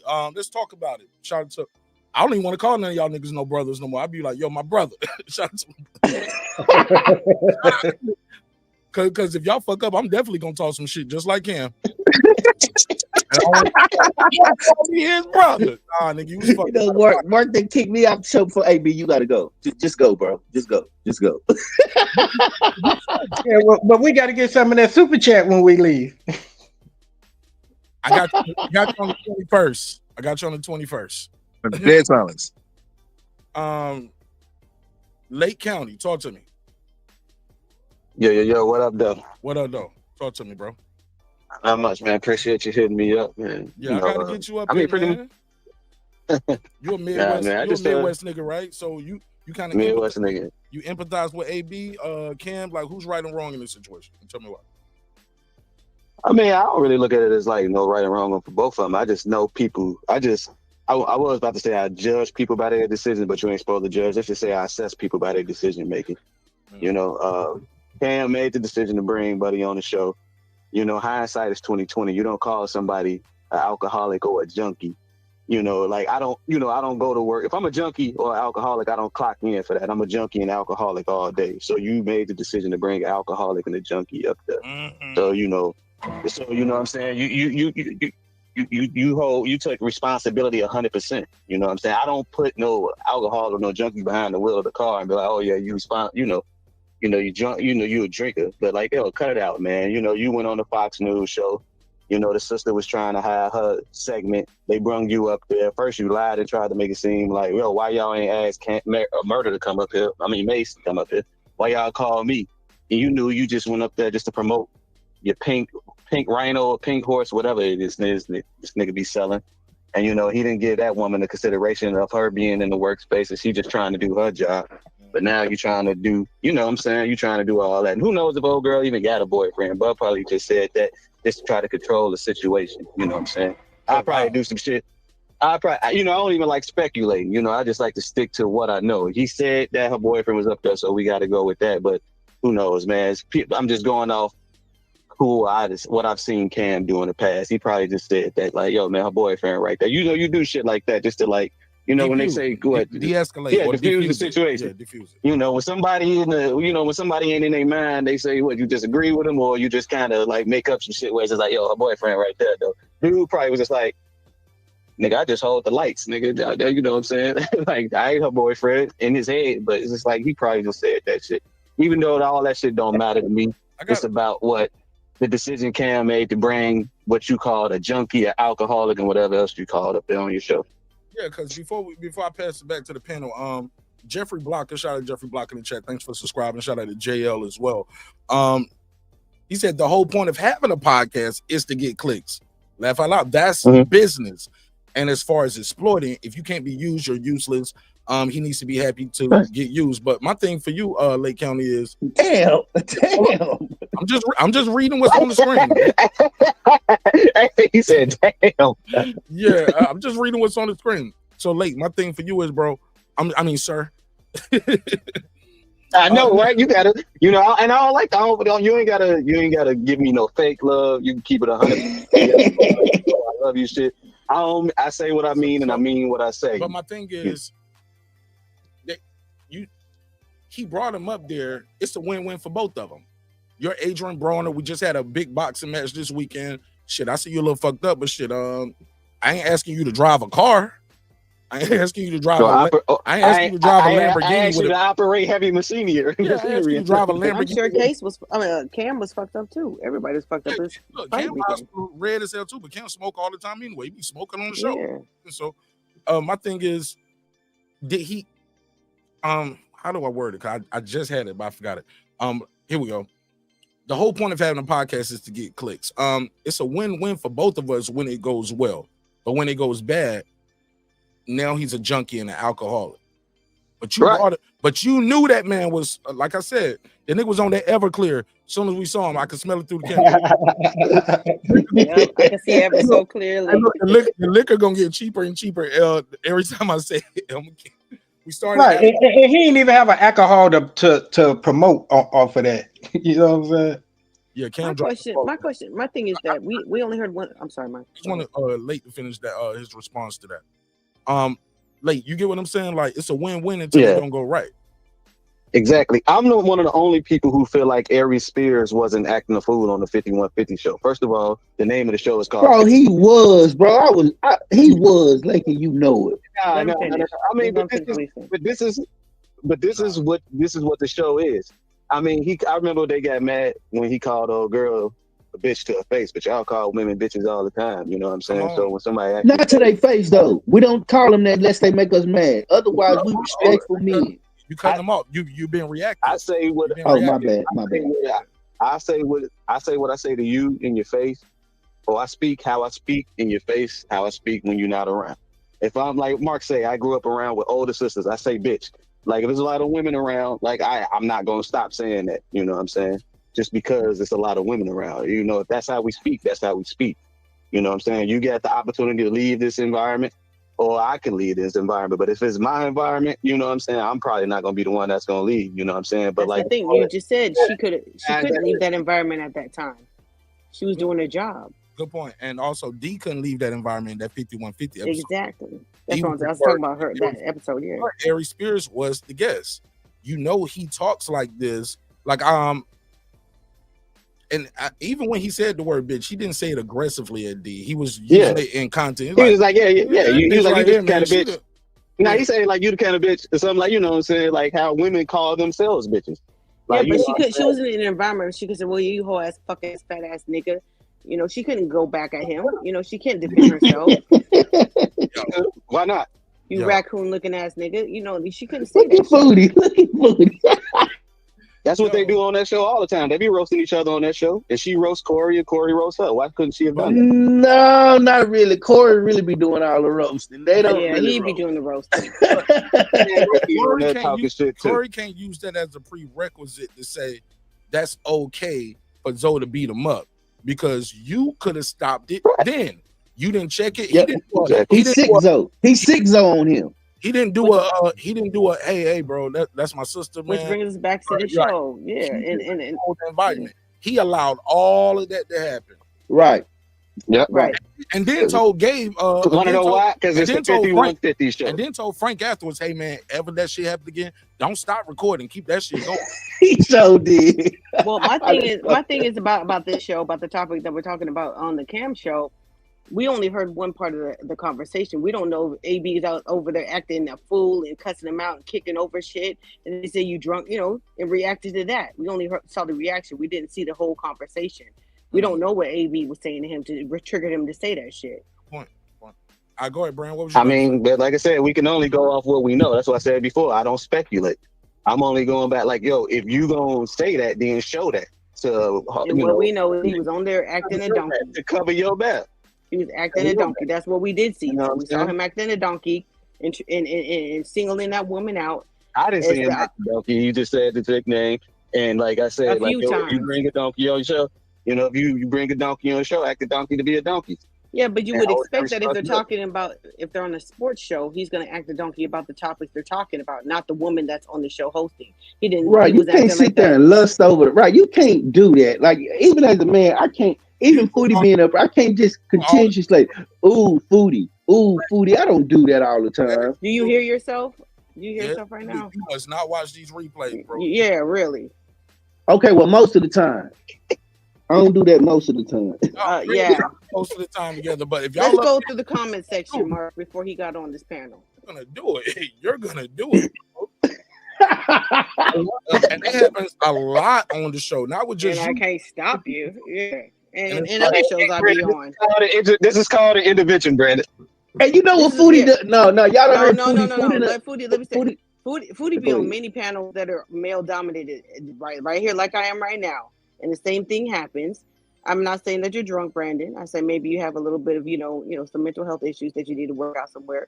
That but I'm just saying, he ain't get no pussy at the crib. That's what it is. Yeah, it sounds like. But a drunk woman comes on Mark Nash show, talks about how she turned on. Thank you. Who did? I'm turned on. Who? No, not you. It was some girls. It be Foodie. You ain't the only one. Mark said, hold on, pop it. Hold on. Thank you, Lake County, but that's me to tell the girl to stop or whatever. Yeah, but she's also inviting certain, responses, and that girl on the show was not talking like that to him. I was flattered too. I ain't gonna lie. I was flattered like treasure. She said I was cute. I did, but I still was like this. I said, "Oh, let me cut my camera off." I said, "My boy Champion Hart is single though. He's right here." You know what I'm saying? And you did tell her that you were married as well. And that didn't stop her from continuing, in her But she was just as wrong as AB was, so that's not a good comparison. I mean, I'll leave Shorty alone because I got her information after that. She called me after the show. She's a good person, yo. I'm gonna link up. No, I'm just. It's not about when men or women do it. I'm talking about anybody who does it is wrong. That's all I'm doing. Like she sent me some pictures, my nigga. Not no naked pictures, but like she showed me what she looked. She was like, "This is what I look like, though." I just want you to know. I was like, see, now we pick and choose. Now Mark can objectify a drunk ass woman, but I can't. Why I can't? No. And I bet you Foodie look better than the woman that you got the pictures of. I bet you Foodie look better. He's trying to say I'm a drunk ass woman, and he's trying to use that to justify his aggressive advances. Brandon, it's unwanted advances. That lady was coming on to me heavy. Like she told me I was cute. I don't think Foodie ever said that to you. You just say what you think. Don't say because you don't know that. Never told you that you're cute. I don't think she's ever Foodie. Stop it, Foodie. Never told you that you're cute. And it's damn put a case on it. Put a case on it, bro. You know what? Just to prove not to. She never had you never been cammed up, so it ain't like she said it on air. Like this girl was like, Foodie got pictures of me, bro. No worries. Foodie got pictures of me. I never said that any of them were cute. Yeah, all right. Okay. I never said they were ugly either. Okay. Moving forward. He trying real hard to justify his bullshit, but I'm not trying. The thing about it is, Foodie, you get on her and you play victim when you go just as hard as everybody else. We're not talking about me. We're talking about this show. We're not talking about you or me. You trying to make it about you and me again. And there's I'm not. I'm not. And what like I'm the saying woman on is, that show never was inviting his advances is what I'm saying. And I don't invite your advances. I've cussed you out but that's many not times. true. I've cussed you out many times. Okay, so you never. Okay, so if we talk offline, would that be considered my advances or our advances, not just mine? I've never advanced you. Oh, all right. I'm going on mute. Y'all got it. Okay. Yeah, I'm gonna put a case on that, Foodie. Bro, I got a personal phone number. Man, get out of here. About Asia, man. How would you I'm know? put a case on that. I'm gonna put a case on that. I'm put a case on it, Foodie. You can prove me wrong. You can send me the papers. I'll read over the transcripts. Okay. He don't put a case and a trial on it. It ain't looking good for you, Foodie. It's definitely looking good for me. Hey, let's just move forward though. Like it's all good. We ain't got to make it about these two individuals, you know. That's all they came on here for. I don't know. Lake, you still there? Lake the Great. He must be on mute. Can't hear him. All right, let me keep it moving though. Let's keep it moving. When it comes to this situation though, right? Brandon did pose a good question. Like, how do you know when the advances are? Because she was just smiling with AB. And like I said before, I don't know if y'all heard me when I say this. I think I said it before y'all pulled up. I said, if you are Adrien Broner don't took niggas girls a whole lot of times in his life.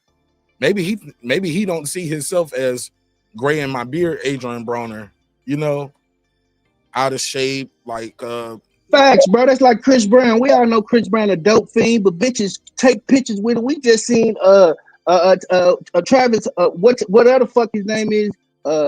Woman just busted open, ex-woman, just because he's a singer. So these women gotta stop, bro. So Travis Scott. She got on what's her name? Colin Nicole. The Chiefs. He damn near knocked her down. Oh, Chris Brown at his concert yesterday, the day before yesterday. Foodie, wasn't you there? Damn, calm down. I'm gonna be there on Friday. Calm down. What's the woman's name? Kylie Nicole, I think. It's Travis Kelce's ex-girl. So basically what I'm saying, these females. But she invited it. But ain't she a bus girl anyway though, right? Shit, like no, that's beside the point. She invited it. She came on because she wanted to. But but Chris Brown to me is a junkie, is a dope fiend. So I don't see. But that's what Mark is trying to say. Mark is trying to say AB don't see him, so he still see himself like a star or a man that was popular that slept with a bunch of famous women. That's beside the point because they were not in a club and they were not on stage in a show, and she was invited on and she accepted the invitation. She could have told Chris Brown she didn't want to. The point is, looking at his star power. But I'm saying there's a time and place for everything. That was not the time. Not when you famous. Not when you famous. You sound Trump like said you just grab him by the pussy. You just grab. Not when you famous. Famous people do whatever they want when they want, and we know that. When Tupac went to jail, Tupac was telling us. Tupac was like, she was sucking me off in the middle of the club, like she was doing this, and then he wouldn't have gotten kicked off if it was just good for him to do it anywhere. No, not that it was good. It was creepy. We dealing with his psyche. What we saying, me and Mark is talking about is his psyche. His psyche is not reality. His psyche is. It's his reality though. And he got kicked off with his reality. In reality, he got kicked off. No, but what we saying, the reason why we looking at AB as a drunk, but to AB a superstar. Like, why come I can't shoot that stat? This how I win all my women. But it doesn't excuse his behavior. There's a lot of things. People commit crimes thinking that they're in the right for committing the crime, but you still go to jail for it. That's the reality. I agree. So, Foodie, let me ask you. Just say by Halloween we heard that she pregnant by AB. What you gonna say then? See, man, I was about to interject with something. Then I was going to interject with something. This nigga comes in with, let me ask you a question. That's age bad, bro. Yep, that's me.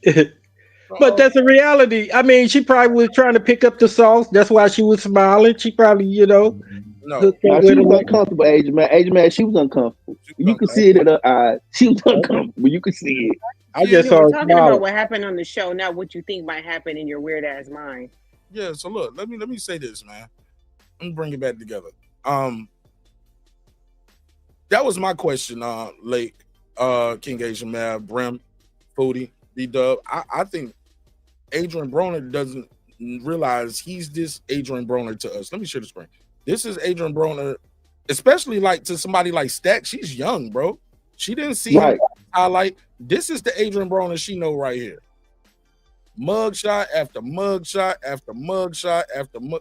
He got, bro. If this was a rap catalog, this nigga would be the GOAT. This nigga would have a whole bunch of album covers. These was album covers. He would be the GOAT. Like, this nigga don't stop making hits. But no, unfortunately, AB be getting his ass beat and be out here on that absolute. The AB is for absolute, not about billions. About beer, nigga. About the bar. He might bullshit. About bullshit. He might not see himself the way he think he's still Adrien Broner, like Brandon was talking about. Like I could, when I was AB, I could pull a bitch while she in front of her, nigga. That's what I did. I was Adrien Broner, and he still might think that is that a possibility? Like he doesn't have, like, I guess I'll say self-awareness. I think so. Well, all day long. You ain't even gotta be AB to think like that. Regular ass dudes think like that.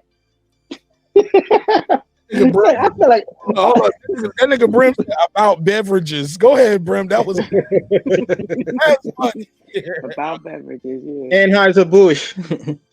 That's funny too. Anheuser-Busch. I think the women make us feel like that. The women, y'all do that. Y'all give us signals, and we think they real signals, and we go for it. And I just think it's women that do that. I think men could be creepy, but I think the way we relate to women is the way we would talk to relate women. So yeah, because every time you complimented her, she complimented him back. Yeah. There's a difference between being cordial and being polite. Does not mean that I want you to, we don't know what it meant.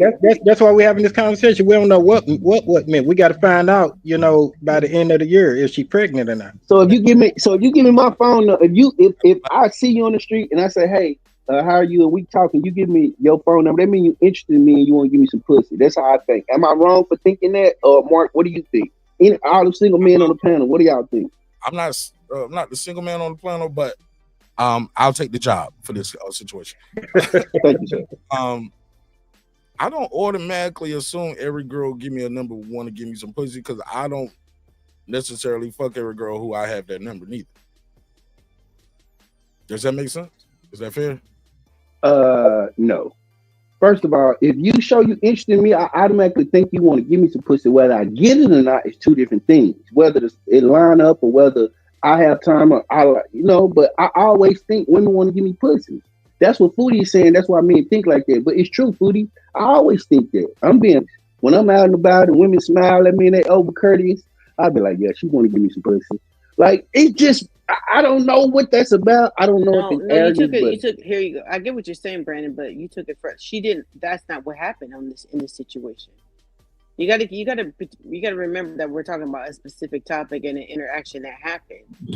You know what I'm saying? How do we know though? Like, yeah, I agree. We're She not was. talking about you. We're not talking about. We're talking about. I'm asking you, how do most men know, Foodie, so you could get advice so we won't be doing creepy shit?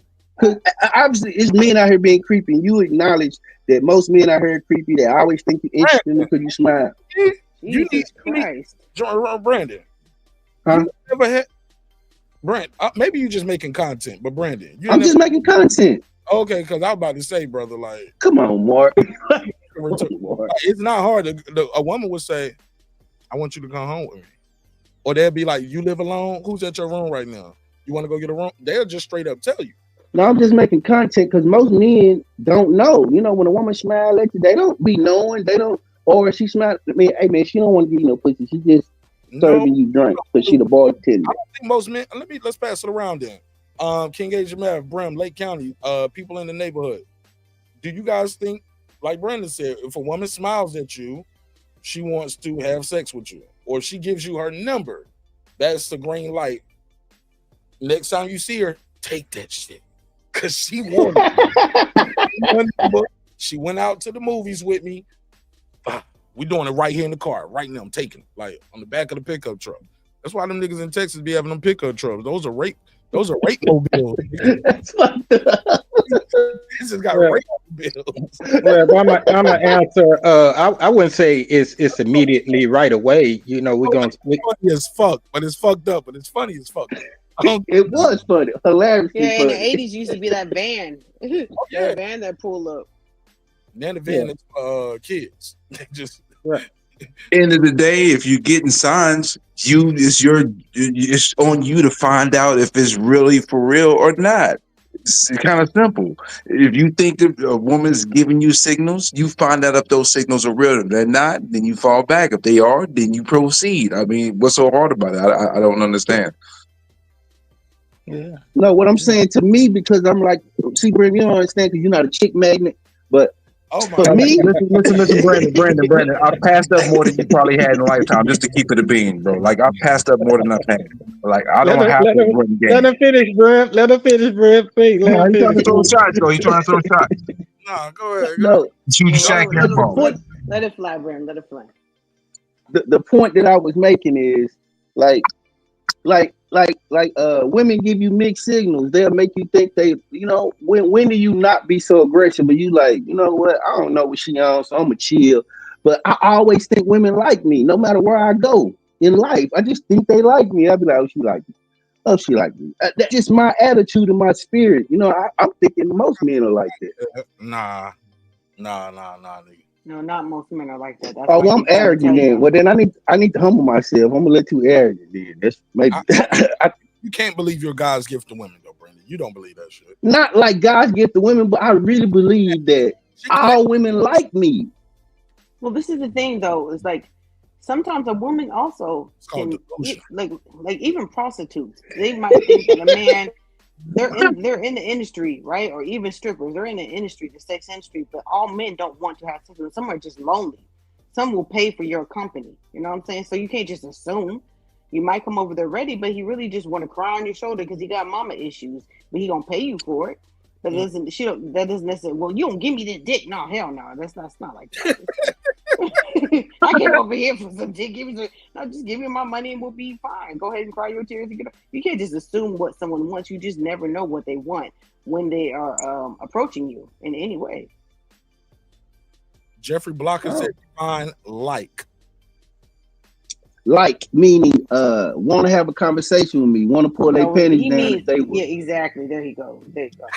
Let me get to it. There you go. I'm trying to get to it. Man, you know you're the king of the friend zone. I don't know why you're fronting. But that's okay. Hey, Blake, I can attest to that. Hold up.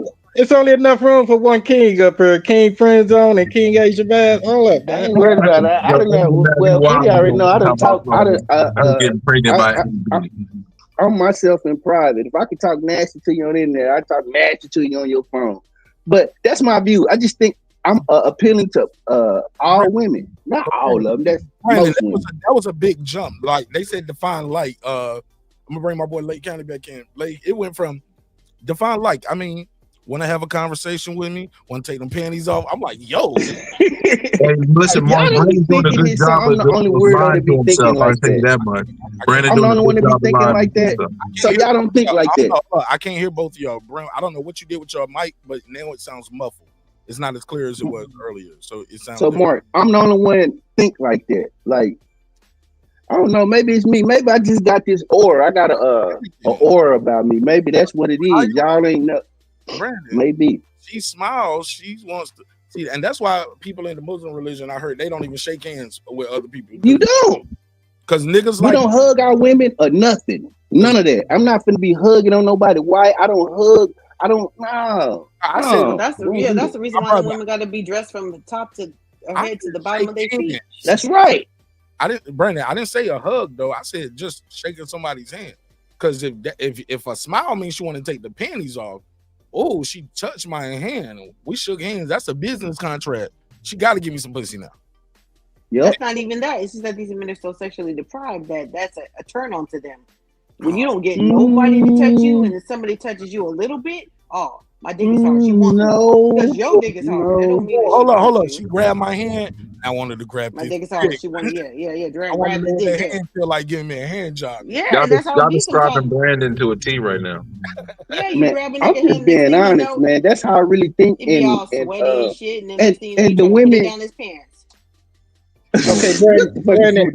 I got a better question for Brandon. Brandon, so let's say you're at a social function, like a football game for the kids or a group setting, right? And everybody's there kicking it, and somebody introduce you to that girlfriend or that wife, and they're like, hey, nice to meet you. Hi, Brandon, nice to meet you. I'm Sarah. Do you be like, that bitch smiled at me? Your wife want to Nope, never. Because once you find out who they're attached to, I probably wouldn't even look at them in their eyes. Most women, they'll tell you that I don't But even. a lot of men don't feel that way. My question I don't look at them. My question is, you gonna meet your friend's wife, your friend's girlfriend, or your coworkers, and they're gonna smile because they're being friendly, and it's a social setting. But your mind has already said that bitch want to give me some pussy now. Y'all want to hear something real? I'm gonna be real. Now I'm finna be real, totally transparent. You've been lying all When they talk about meeting people wives and stuff, I don't talk to people wives or girlfriends. Only thing I know how to do is say hello. I can't tell you what they like. I ain't gonna go, but one of my best, my brother, his wife, I can count on my fingers how many times we had, and the only thing I ever said was, hey sis, how you doing? But other than that, I don't talk to people women. Like I don't even know them. I just don't talk to people women. But you've already said in a social setting, if she smile, she want to drop that. If his wife smiled, if my brother wife smiled at me, I wouldn't notice. I wouldn't think nothing of it.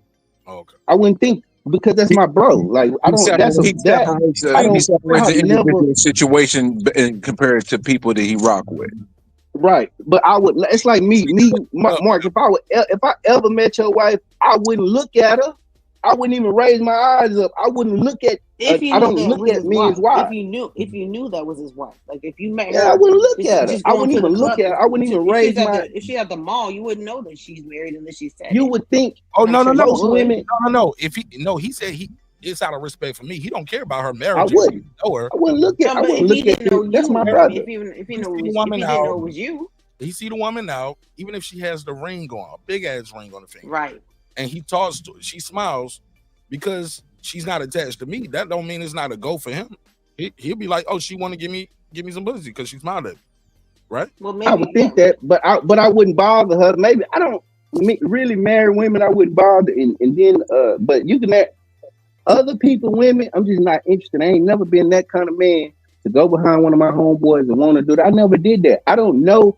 Even my brother, my own brother, my brother got so many. I don't know these damn women. Like But one even of though my you have one a of my. woman, you have no problem going after single women or women who are, even though you have a What woman. you mean? She lost me. Yeah, I didn't lose you. I You was have a woman. You have a woman. Just to add You on have B no Dubs, I problem. kind of feel what he's saying because I have a strict code. If you my peoples, and if you ever messed with a female, that female's off limits for me. Period. Period. Like my boy, his first baby mama, and that was 23 years ago. That girl loved me to death, but I'll never go there with her because you my man's baby mama. That just can't happen. It's just not. It's just not possible. I have a code, and I'm gonna stick by that. Not I don't even everybody talk has. to other people, women. I wasn't raised like that. Like in NOI, I don't talk to like my brothers. Like, hey sis, like what the fuck am I talking to? Like I'm just that kind of. I don't Yeah, talk but y'all to gotta other people, understand that women. most men don't feel that way. Most I men don't don't look feel at. that I way. can't tell you what my brother's woman looks like, or I don't know these You're right. damn. I don't. No. I think it comes about. I think it's about the trust and relationships they have with each other too. See, here's an example. I got a homeboy I know him since I was a teenager, right?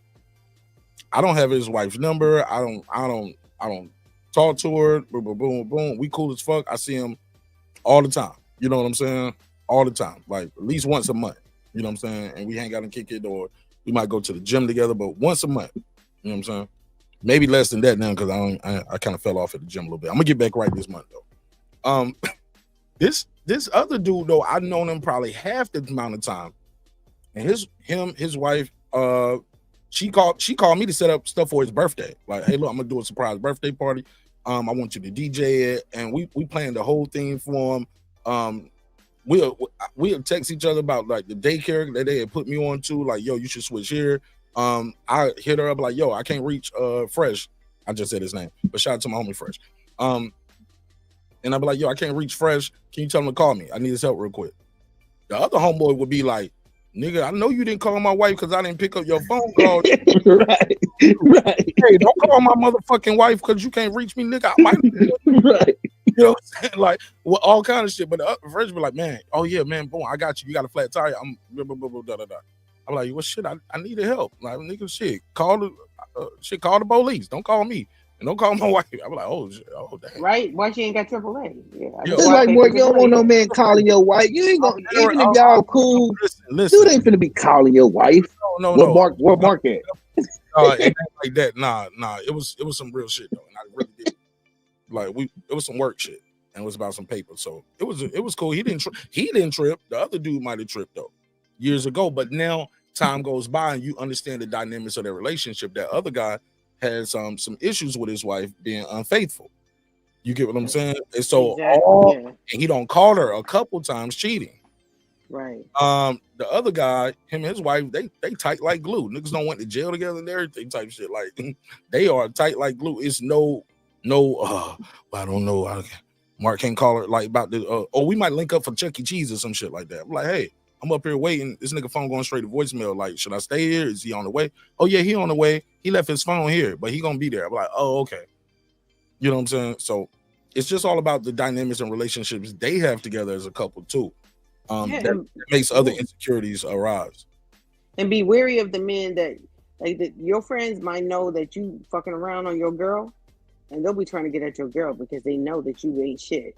They know that shit. So he know you fucking other girls and all that kind of shit. And you home faithful. You're like, damn, he got a good woman at home or whatever. Just because he thought she was cute, he thinks it's a go pass. It's a green light. Oh, this nigga fucking other bitches. Yeah. I'm gonna go over there and see what she talking about. But Foodie, that's a dangerous dice roll. It sure is. On that because sure that guy, but they do it anyway. That guy's cheating on his woman. His woman's now going to give you some pussy. She don't know he cheating, and even if she did, that's more of a reason she not going to give you some pussy because she know he cheating and she staying. That's a dangerous slope to try to. And she might go back and tell you, yeah. Oh hell yeah! But dudes do it all the time. People always they But always. sometimes, you know, the thing is like, because the girl, this is one thing women got to realize: your man's homeboys and friends are not your friends. So you start talking to his girlfriend, or you start talking to this dude, he start coming around, you crying on And his they will shoulder. fuck you. I And just they will don't fuck you. understand. I just don't understand why he always does that. And she's like, yeah, you know, right, you a good woman. And then next thing you know, y'all start fucking. Man, And fuck it is you. her. It's yeah. And then you know that's how it do. So you can't trust your homeboys. Yo, But we just had protections. I won't say that. We just had certain protections for us where we didn't, you know, it's certain codes that we live by, so it's certain things that we don't do. Like, and Not they know all of y'all. if you had Not all of y'all. Only most people of who it. I follow say those not all. rules. I agree. You right, Foodie. You right. No, A humans. man is But- gonna be a man no matter what. Humans are humans. And so I Yeah, agree. exactly. But we try to live by a code, and and that code helps try to protect us a little bit. Trying to live by a code, so Well, all that's a religions or code. groups have those codes and religions, and some people, I mean, and some people follow them, and some people don't. Right. Some people don't. You know? Half the chat, look, half the chat probably say they Christians right now. Why they rolling up a blunt?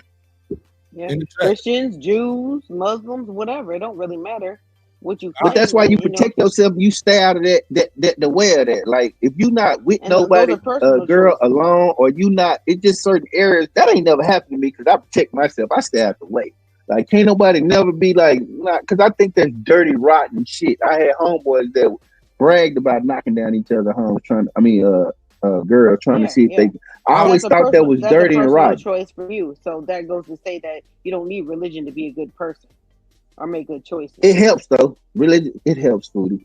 It helps. Religion helps. I know you don't like. I know you. No. It helps you to know what's right and wrong, but you still have to make the choice at the end of the day for yourself. Some people don't know what's right or wrong if they don't have religion or doctrine to follow. Right, they need it. I agree. I mean, yeah, without religion, man, we will all be. It will look like January 6th. Chaos. No, them people call themselves Christians. They call themselves. It'll be survival of the fittest. Mad Max around God's this work. motherfucker. Nobody believes in nothing, man. It's survival of the fittest. Some people do wrong in the name of God because you can switch things around to be in your favor no matter what doctrine you follow.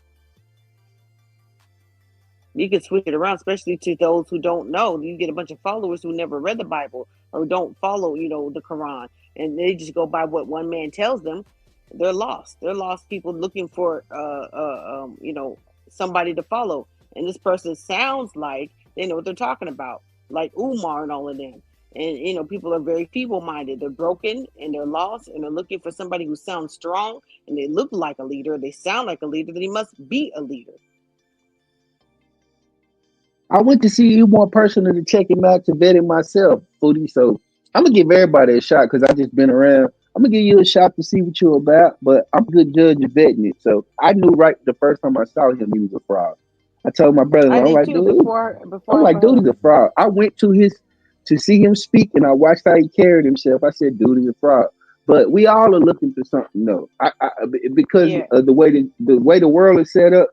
I can tell you this, we know that the way the world is ran and the way that it's set up, that this ain't it and this ain't right. Yeah, but so people play on your weaknesses, and I saw with Umar, before I ever went to go see him, he's playing on the weakness of single mothers who have sons who have been told at school that they're retarded. Well, some of your sons is motherfucking retarded. I'm sorry to tell you.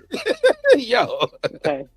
That little motherfucker he need to be in special ed, okay? And Umar is not gonna save that motherfucker from being in special ed. He need to be in special ed all the way through adulthood, okay? He need help. He need a fucking 1-to-1.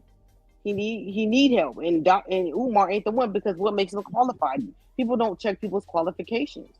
He's a chiropractor. How he gonna help your retarded ass son? I'm just saying. Sometimes you just gotta look at reality and just and there is help for people who are a little bit slower or need some help. But it's hard for me. But what makes him the motherfucking person who's gonna come and help you? I think what was hard for him, I think your intentions, you start out well. I think like most of them, you start out well and then they start getting diluted because you see all these women, you see all these single women, you see that they looking at you and they got this booty ass look in their eyes. And you got to be able to suppress that and say, no, I'm not here for that. I'm here to do the job, not slay the women. But most men, He Most started men out gonna with slay bad the women. intentions. And Foodie, women like money and power. So you can say what you want. Men like Once I money and real power. no women do. You know, there's a reason why Umar doesn't associate with any men. Do you ever see him with any men? Because they'll call him on his bullshit. There have been women who have No, said, you know what, men compete against other men. They're for the women. So those are bad intentions there. You shouldn't, if you're a man and you're about your word, you should not be hesitant to bring other strong men in like you to build a stronger structure, right? Because men build things, right? They say, well, That's how it should be, but in our mind, he gonna fuck our hoes. Jealous, man. I see that how we think. People around. Well, not have him around because the way he does his act, I guess I call it an act with his show. He's a solo. He does a solo thing. I see a lot of people do that, but I have seen him go to other podcasts back in the day. First time I saw him, he was on the Breakfast Club and shit like that. So I seen him around doing other things, but I get your point though. Yeah, I've seen him with had like a crew of guys that he be with. I think that ex-woman said about him that he's like somebody who likes to do a lot by himself. He kind of like one of them one-man operation type of people. So you do got people that's just like that. But like she said, he don't like women. He don't like men around. She said that ex-girlfriend. Yeah, that was going. Malcolm X didn't either. You know why Malcolm wrote in his book? You know why he said it? Malcolm said in his book. Wait. Late been quiet for a long time. You couldn't write it. Say, you know what Malcolm said? No, he said the same thing about women. Yeah, let Late finish saying because he's been quiet for a long time. I want to hear what he said. Yeah, I was about to say the same thing. You know, Dame Dash say the same thing. He say he don't like having like a lot of dudes around. You know, that's just certain people MOs. You know what I'm saying? I don't think that's a reflection or a negative critique of him. It's just like, yo, I think you could use help. You know what I'm saying? And he probably don't see that, but like if he wants to do so, if he want to be self-made, do it by himself with the few people that he does have around him. I mean, figure it out then. That's why it's just taking as long as it is for you to accomplish whatever it is that you're trying to accomplish. That's it. I know a lot Dame Dash built his empire with men in a system. Not just that though. They had women there like Jay-Z and him and Biggs. They the top dogs, but everybody know Carlene was like one of the top at rock. Did not help them build their empire. She was there since day one. They invited her in. Okay. Well, look, that's your opinion, but let me finish saying what I was saying. I don't want to. Yeah, I mean, like you can't dispute with what the dude, what Dame Dash is saying. This is what he says. But not only that, I know a lot of dudes who are successful in business that prefer to have women around to do to help them build their empire. Because it's not the same as a man, because a man is gonna, like Brandon said, he's competitive. He don't just see the woman be like, okay, he's the boss, this is his job, and he's the company, this is what he do. The dude would be like, I should be there. That's facts. That's a fact. That's a fact. Like this is my 4th album. My shit more John Blaze than that. You know what I'm saying? They on that type of shit. Like I'm better than you. I should you living the life I should have. Everything you got, I deserve it. I'm better than you. I'm smarter than you. I'm good looking. I'm funnier. I'm this. That should be me. So sometimes you can get further with your career, and especially depending on what kind of industry you in, than with having women working for you. Malcolm said that women will. That the reason why after the meeting, he said that the brothers always wanted something from him. They'd be asking him questions, trying to size themselves up against him and see what he knew. He said the women just relaxed around. They just want him to relax and, hey, brother, you need something to drink or you hungry. Like women will help you build. Men gonna compete with you. The women will see a vision and they'll help you fulfill your vision. Men will try to take your goddamn vision and make it their own if they can't. It's hard for a lot of men to be submissive to other men, especially when they look like them and they think that they can do the same thing. And I've seen women do the thing in a lot of industries. They have a whole bunch of dudes working for them. They might be gay, but they have a whole bunch of dudes. You know what I'm saying? The stylist, the hairdresser, all of them be men, be gay men working for a Beyonce or a Cardi B or something like that. It ain't a whole, all the time. Those are half of men. I'm just saying, junior men. But women are competing as well. That's why I wanted to say Foodie. I just want to get that out. Yeah, and it would be nice if they supported each other. You know what I'm saying? Wouldn't it though? I don't think women go to them WNBA games. each other. Yeah, exactly. Amongst other things, you know what I'm saying? Elaborate, Jason. Yeah, but that's why I'm at with it, man. Like I really think sometimes people do compete. And shit, and I think that's just the animalistic nature sometimes of men. Like the lions will kill the strong male cubs in their litter. Like, hold up, this nigga might try to take me. Facts, bro. The lion will kill his son. Like, hold up, nigga, you trying to be me? Get off this cliff, nigga. Simba. Like, just I think that's mostly when not men. The men in the lion's pride don't generally kill their own, but another lion will come in after a male has been killed off, and he will kill off those kids because he's like, I don't want to take it. I ain't no stepdaddy in the fucking wild. I got to kill all these kids so that I can impregnate the women in the pride, and then those are my kids. But I'm not taking care of nobody else. And my lady, you know who That else? should teach us something right there. Foodie, you hit the nail on the head. That should teach us something. If it ain't no stepdaughters in the wild, then goddamn it, it shouldn't be. No, I'm sorry. Go ahead. No, I was just saying the same. You a stepdaddy? Get the fuck do out the of same here. thing. Stepdaddy. It wasn't fun either, Foodie. You a It's a stepdaddy and thankless stepson. job. It's a Hey, thankless Brandon, job. when you was a stepdaddy, did you ever listen to that song, Stepdaddy? I never heard it. I never heard stepdaddy. But I tell you, it's a thankless job, and it takes a hell of a man to step in and try to raise somebody else's children and to treat them like his own, and try to give them the same values, the same everything that he was giving his biological. It's a hell of a man. But most stepfathers don't get the responsibility. But I wouldn't call him a stepfather. Like my stepson, I don't call him my stepson. That's my son. That ain't my stepson. But we wasn't eating. But if he want to call me a stepdad, that's fine. I can't wait for him to do it so I can be like, oh, them was step foods you was eating, and step clothes you was wearing, and all that other shit. No, none of that was step. So, yeah. Yeah, but back to Umar. He built who we know Umar to be is from pandering to women, not to men. So he built his empire off of pandering to women. Now, who he brings in after he's built that empire once it's gotten strong, which is obviously crumbling now because people see the facade. That is who he built it off. That's just the same as a teen heartthrob. You know what I'm saying? A Chris Brown concert, just like I was at the Allegiant, watching a boxing match with Bud Crawford and Canelo. It was mostly men. On Friday when I go there, it's gonna be mostly women. He's built his empire off of women. I got a problem with him taking provocative pictures like that with women. I don't like that. I don't want my woman He bust doesn't over. care, and she don't. Yeah, but I care. don't like it. Yeah, but I don't like it. Oh, if my woman don't care, that's not my woman no more. You're not gonna come home with a picture of you sitting. She don't care. You're not gonna do it. You're not gonna do Obviously, it. women who do that, they don't care about your opinions. They care about what they want at the moment. Would you take one of them pictures, Foodie? I'm not he's not my type. He's never been my type. Oh, okay. I've You never like paid no tall nigga and to dark paint no skin. photos with him though. But even if he was tall and dark skin, if he wasn't my type, I ain't gonna pay no nigga to Like me. take no photo with him. You going to the concert? You got your tickets free? No, I paid for them.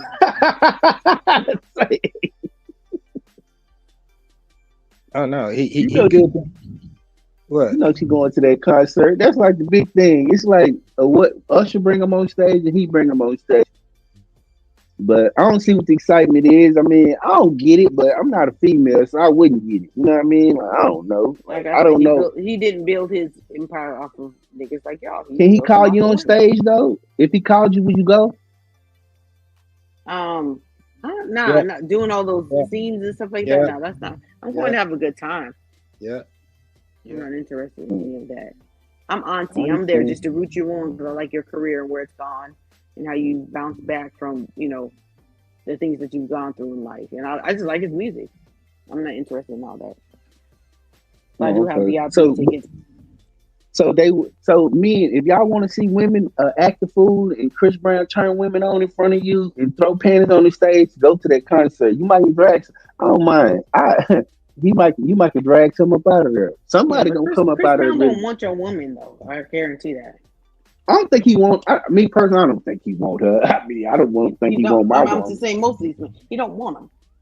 He got women waiting in the back that he actually wants, or a woman that he really wants to be with.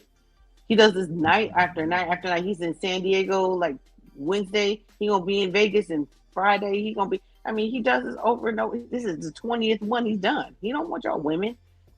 So stop being insecure. You know what I'm saying? And she don't want him. She's just playing into a fantasy, but she don't really want to zip her pants down and fuck him. You know what I'm saying? She do. She Maybe does though, Foodie. She maybe do. she does, She but want he don't want her. And that's as close she can get a picture of her bending over. You know what I mean? Well, Like, I've seen some she nice do. photos. I've seen a photo of a woman. She was praying with him. I think it was a photo they were praying together. She's just I praying seen a over his woman career. sitting She on wanted him top to of him continue. like she was riding him. I seen another woman. I was like, yeah, I don't like this, man. My but woman women can't can do play this. into a fantasy, and they wouldn't be interested in that. That's the difference between how men's minds work and women's minds work. Not That's all a women, fact. but most women. Let me see if I understand you right. You saying so a good percentage of those chicks that go up there, they really don't want to have sex with them. They just want to act like they having sex with them. I think they know he doesn't want to have sex with them. No, we're talking about the mind state of the woman. We're not talking about him. Now we're talking about the female. Brandon said, the women. I think they just like the idea of look. I think they like the optics of it. We're in a social media thing. I think those are just good photos for your social media. You know what I'm saying? Like a lot of women, they're like, this is just gonna be, the girls are gonna be jealous. You know what I'm saying? They're not doing it because they really want to fuck them though. Man, he took pictures with women. They acting like they sucking his dick. Right. Like pictures like. Yeah, you go that far. I think you like it. Not like I said, not all of them. Some of them definitely do want to fuck them. Not I all. think a high percentage of them is that's just me. Once again, we don't know, but just going But off either the- way, I don't understand why you would be insecure if he. Send me if a it picture never what you got happened. on what you wear to the concert, food. I can tell if you auntie or not. You gotta send me a picture. She gonna record the whole thing while she there now. When he call up on stage, we gonna get all that content. Yeah, I got shit from the Canelo fight. So No, we talking about the Chris Brown concert. We know you ain't act the fool at the. I'm gonna put that. I don't post yeah, very you much, ain't- but I will. Hey, Yeah, look, we know you're gonna be different at Chris Brown. If I do get up on stage, I'm definitely gonna post that. That's for sure. Hey, look, bring that full circle, right? And keeping what you guys were talking about, like how Treasure Wilson's boyfriend was in the room and homie was doing all that. Girls be at that Chris Brown meet and greet for $1,000 for a picture. Niggas be paying for it and holding their purse and helping take the pictures in the video. Why they girl doing those wild ass poses with Chris I'm Brown? not that secure. I'm not that secure. Dude, I ain't talking about you. I'm saying that happens. These dudes are holding the camera while they girl is posing like she's sucking Chris Brown dick. Now, granted, they might go home and get the best head ever too, though. Right. Like, cut that light off. Cut the light off and just let me Play take into the fantasy. You get what I'm saying? So it's some people be into that shit, even with their boyfriend in the room. Like, okay, yeah, he was flirting with me. I didn't like it. But then it's AB, and that's Chris Brown. To bring back what Brand was talking about, like, right? Chris Brown is still on top, so it's okay. Adrien Broner don't fell off. It's not okay. But did any woman ever act like that behind AB? Yeah, you seen his baby mama? Go look at her. Well, you probably got 10,000 baby mamas too. Ain't nobody acting like that behind you. Shots fired. Shots fired! Shots fired! Okay, you just want to end it at the battle, or you ready to go to war? Ain't nobody about to act like that over you. I'm just saying, there's a lot of niggas who got a lot of. No. You sound like you know though, so that's what I'm saying. You want to down that hill? There's a lot of people who got a bunch of baby mamas who don't be. Shit, my fucking baby daddy got a bunch of baby mamas, and I wouldn't be like, oh, yeah. And none of them Your would baby either. daddy's dead. Rest in peace to him. Your baby's daddy's gone. Your baby One of daddy's in them the is. afterlife. One of them is. Oh, I'm sorry. Right. Yeah, all my baby mamas still living. Damn, what's the point of that? That's kind of fucked up. No, she said. She He gets said. very irritated when I No, say no, that no, people. no, no, no, no, no, no, no, no, no, no, no. Let's bring it all the way back. You trying to take it down the little road that ain't get. That's a deflected. She No, I said. was making a You said point. that I'm shit just out of saying, like, nowhere. you just a regular ass You know, that nigga, was and true. and people be. Yeah, I mean, Right. you got a lot of baby mamas too, so that's not a Right. point. Right. No, that you fact. I'm a regular ass nigga with my more shirt than my baby mamas, but you said ain't none of them motherfuckers here acting like that over you. That's what you said. You and then we were talking about AB. I thought. So No, I I'm just thought saying, you like, said. you have a baby. That's Okay. not a contingent. That's not the same. Just because someone has a bunch of baby mamas doesn't mean anything. No. It just means we got a bunch of baby mamas. You know. Right. Exactly.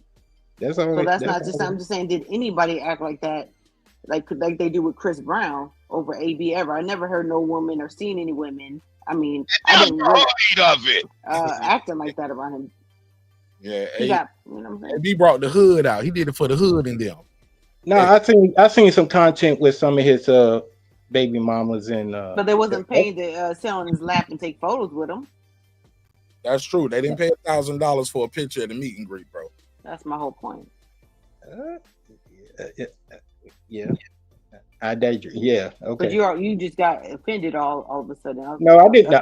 We were talking about Chris Brown. A foodie. all Let's good. not run past it. Yeah, let's just I move did not. on. I did not get offended. So don't put me in the category. I did not get. I just want to make sure I was understanding what you were Yeah, saying. baby daddy's dead. That sounds pretty offensive to me. Yeah, let's move. Yo, no, that was a fact. You told me that. That's the only reason why I know that. I didn't take that as a shot. I didn't know that. Let's move forward though, because I don't even want to talk about that. You know what I'm saying? With all due respect. You know what I'm saying? God bless the dead, yo. You know what I'm saying? Straight up. Like, that ain't nothing funny about that. That shit ain't funny. No, fam. Look, I'm not. It was first of all. I was okay. Moving on. Yeah, Moving on. Forward. Let's move forward. Matter of fact, let me just pay you for your time real quick, Asian man. You know what I'm saying? Like, yeah. Let me add up them super chats. Let me add up them super chats. Nah, that's my money. I earned that. I'm gonna pay you what I think you earned for your time tonight. Check your cash out for that $2. Hey, but I wasn't supposed to be on this low on the real shit. I wanted to come in and make that little comment earlier, but it was nice chopping up with y'all and all that. Brandon, oh, he already gone. Damn. Brandon say, I'm out. I'm gonna let that nigga know I'll be back in Texas real soon. But I'll holler at him. But peace and love, foodie. Peace and love, more. He ran because of that. He was like, nigga, why you want to do a meet and greet with me? Who with Brandon? No, man, look, I sent the shout out to Red. I don't want to meet none of y'all niggas. Only Reggie. He said he met Reggie, and that's it. He said he ain't trying to meet none of y'all niggas. Who, Brandon? Yeah. Brandon. Oh, well, he the one that was stunned in front because he was like, yeah, Asian man, when you touch down, holler. Soon as I got there, I was in the middle of Ford Field, and I shot the video, sent it to Reg. Reg called me. We was live. I'm talking about this is live. He called Brandon. We was on the 3-way. I said, yeah, nigga, I'm yada, yada, yada. He was like, okay, I'm about half a many miles. He was waiting. I say, dude, you ain't even got to come. We had transportation, go get him. This ain't stuff in front of I think we all got transportation to go get somebody. It's called Uber and Lyft, sir. You're not special. Okay. I'm trolling. Go ahead. I know it. I could take that, but no, we did it on another level. So he would have been impressed with what came and got him and all that. But no, it wasn't like he was ducking or nothing. It was just nigga. Did you see him? I wouldn't call it a duck though. I would call it, bro. Now this time when I go back, then it's gonna be suspect. Did you have any girls with you? You had any girls with you, bro? It was a good thing I didn't take Fan to the beach. I got those receipts as well. Because if you brought, maybe he thought you did, and he didn't want to smile at him. He was like, "Oh no! He saw what's on his. He saw what's in his stomping grounds. He saw that. Like, well, he not nowhere near Frisco. Frisco is a whole nother thing from where he at. I don't know what it's like, where he at in Texas, but in Frisco, oh my God. In Prosper, oh my God. Okay. Yeah, that one. My God. Oh my God. Oh my God. Look up the Omni Hotel. We got an image on Google. But anyway, I gotta go. And next time I'm there, I'll let you know. And your boy, yeah, let me know. I'm not fucking with Texas. They killed the fucking president there, man, in broad daylight, and we still ain't got all the information. If they can, Yeah, and it wasn't that far from where I was. Yeah, I feel you on that, but they wasn't shooting at me. It looked like they got that all out of their system. When I go to Dallas, y'all gonna know I'm at Dallas when I'm leaving at the airport. I'm gonna be like, I'm gonna take my picture like this with the I'm gonna have a COVID mask and everything, no jewelry. Like, it's been nice. It's been nice, Dallas. Great weekend. They go like, damn, you was here? Yup. Where you at now? At the crib. Exactly. I fuck with San Antonio though. Y'all gonna know when I'm in San Antonio though. 'Cause I got some people out there, so y'all gonna know that. Yeah, I got a niece live out there. I was gonna go down there as well, but I was like, no, that I got like a lot of my former platoon is out there because we were combat medics and shit. So a lot of those guys stayed in the army and they like worked in the medical field. And Fort Sam Houston is like the hub. So they a lot of them retired from there. And you was in Corpus as well. I got people way down there. I'd say that's Mexico. I wasn't in Corpus Christi, but I had a couple of my Mexican homeboys. They was from Corpus Christi. Oh, okay, my bad. I must have. Yeah, my boy Ariza, he from Corpus Christi, and Mentor, he's from Corpus Christi, but they all live in San Antonio now though. Yeah, it's not that far. Y'all will see me in San Antonio. I'm gonna be turning up like 5 or 10 deep somewhere. I'm gonna be 5 here. It's gonna be before the end of this year. Man, I ain't planned it yet. We gotta plan. Okay. We gotta plan it, but it gotta be something going on. Like it need to be a fight there or something for me to go. I'm trying to fuck with Houston. I've been in Dallas. I lived in Dallas. Foodie, since you brought, I'm glad. But only in the winter time because I ain't trying to fuck with. Foodie, I'm glad. Oh yeah, that heat is on another level. Y'all should. The humidity is the worst. I can deal with the heat, but the humidity. If Charlo versus Spence fight, right? Oh, I was just thinking that. I might fuck with it. Where should it be? In Houston, Dallas? Should it be in San Antonio? Nah, not in San Antonio. It got to be more up north. It should be. No, Austin. I think it should be in Dallas. I think Houston niggas, from what I've heard, they don't really fuck with like. Dallas don't fuck with Houston like that, and Houston don't fuck with Dallas. So no, Dallas fucks with Houston, but Houston don't fuck with Dallas. Well, it can't be that way because they killing each other. Well, no, Dallas they always want to claim Houston. You know, anybody who comes from Houston, they claim them. But Houston dudes, hold on, say that again. Dallas dudes, they claim all the Texas and they like Houston. But the Houston dudes I've ever heard of, especially talking about boxing, they don't really be fucking with like Errol and all that kind of stuff. A lot of them dudes. Look, you said the Dallas niggas got love for Houston. They claim the whole state. Okay. Like Houston niggas be Houston over Houston. Houston over everything. Yeah, but ain't Houston populated with a lot of them Katrina refugees and all that? Now, but they have a lot of history. You know what I'm saying? Like they started the whole. We got them here in Atlanta too. There's a whole bunch of motherfuckers out here with wet feet. Yeah, but they got a lot of rap history. You know, Dallas ain't got no rap history. What? DOC, and that's it. They got Mo 3. Who? Mo 3. It never heard of it. You ain't never heard of it? Okay, and yes, they have. But who was Houston have? We're talking about from the 90s, late 80s, early 90s on. They might have a historically. They might have a better, deeper history, but Dallas got Yellow Beezy, Big Ass the Plug, Mo 3. Them niggas is new niggas who nobody. They don't have no national hit. That nigga Duro, Vanilla Ice. Stop it. Ain't nobody checking for. Yeah, but I think Jay Prince outshined them all. That we whole. got Jay Prince. We got Third World Boys. We got fucking Ghetto. Lee out of Dallas. Lil Flip. They got Lil Flip. You got Paul Wall. You got motherfucking out there. Sauce Walker. Like Bumby on his own. Yeah, all these new niggas. Ain't nobody checking for them niggas. Dallas got a lot of motherfuckers too. It's just that nobody gives a fuck about. No, you can't say that. They made millions of dollars and sold millions of records. I'm talking about the history. They have no history. No. But how long is this? How long is Dallas? I get what you're saying, but you're being dismissive of what I'm saying. You're saying don't nobody give a fuck about them. Man, they selling platinum records. Somebody cares. Niggas down south and maybe Midwest. But it's a million of them.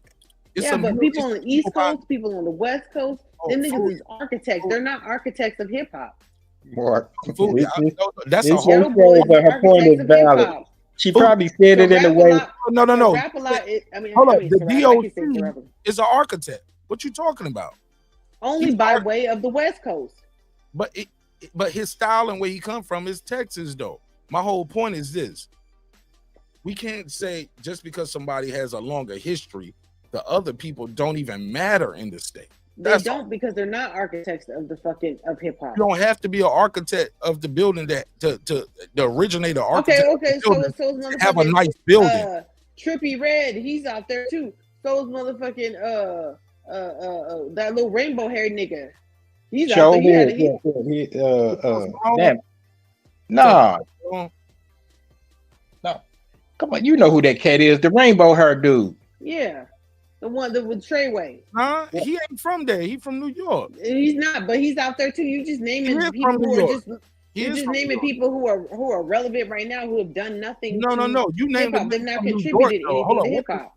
What is the New York dude? We're just talking about people who've contributed to hip hop. We're talking about the architects. Houston helped build hip hop. No, we're not talking. You brought that up. I said that. And the reason why I brought that up is because Dallas ain't got nobody. They're not architects of hip hop. You don't have to be an architect. They don't even have originator. If by your logic, everybody from New York, they ain't no architect, so it don't matter if it ain't from New York. They do have architecture though. Oh my god. But I think she's really saying Houston does overshadow Dallas to an extent. Absolutely. To an extent to where they get very little light. Yeah, you got Yellow Beezy with his thing, but he going through some shit now. I don't even know not one Yellow Beezy song. What even happened there? Go ahead. Y'all don't even know how the conversation got there. The conversation got there. Let's bring it back to where y'all was saying why Dallas don't mess with Houston. So now y'all going down a line of trying to further your examples to now you're getting so far away from the. No, I didn't say that. Dallas does mess with Houston. Houston don't mess with Dallas. We get it. Let him speak his piece. I just clarified his statement. I'm just bringing it back home. So it's just like, I'm just bringing it back home. You know what I'm saying? And y'all just kind of going down the line of y'all example to where now you going about architecture. That's not even what the conversation is about. Y'all trying to figure out why. Vice versa, who don't mess with who or for whatever. I don't know because I'm not no Texas cat. You know what I'm saying? It's not a conversation for me. I'm just kind of, I'm on some stat stuff. I'm just mediating right now. So it's just like, dang, can y'all kind of channel it back to what y'all was originally making y'all points about, But my little brief time there, it didn't seem like it was a real discrepancy with the Houston Cats versus the Dallas Cats. They was all welcoming, hospitable to me. So we were talking about in boxing. You're talking about in boxing. And the only example I brought up is that I wasn't even talking about just boxing. I was trying to say where you did bring it up. I was trying to say where should the fight be at if the Houston fighter, who's more accomplished, because Jamel is more accomplished. If you count on titles, right? I agree. Well, go ahead. What was you saying? I answered. I think it should be in Houston. Okay, so my question was, should it be in Houston? Should it be in Dallas? Should it be somewhere neutral if they fought? Some would say the more money would be in Dallas because of the skills of the fights. In Jerry's world, some would say, it should be somewhere neutral and more affordable because both of these dudes been out the ring for a while. So it was just a conversation. I was just curious what y'all thought, but I didn't want to make it a whole argument. Thought it was a good one. I think just stand on that. It might be San Antonio, Battle of the Alamo.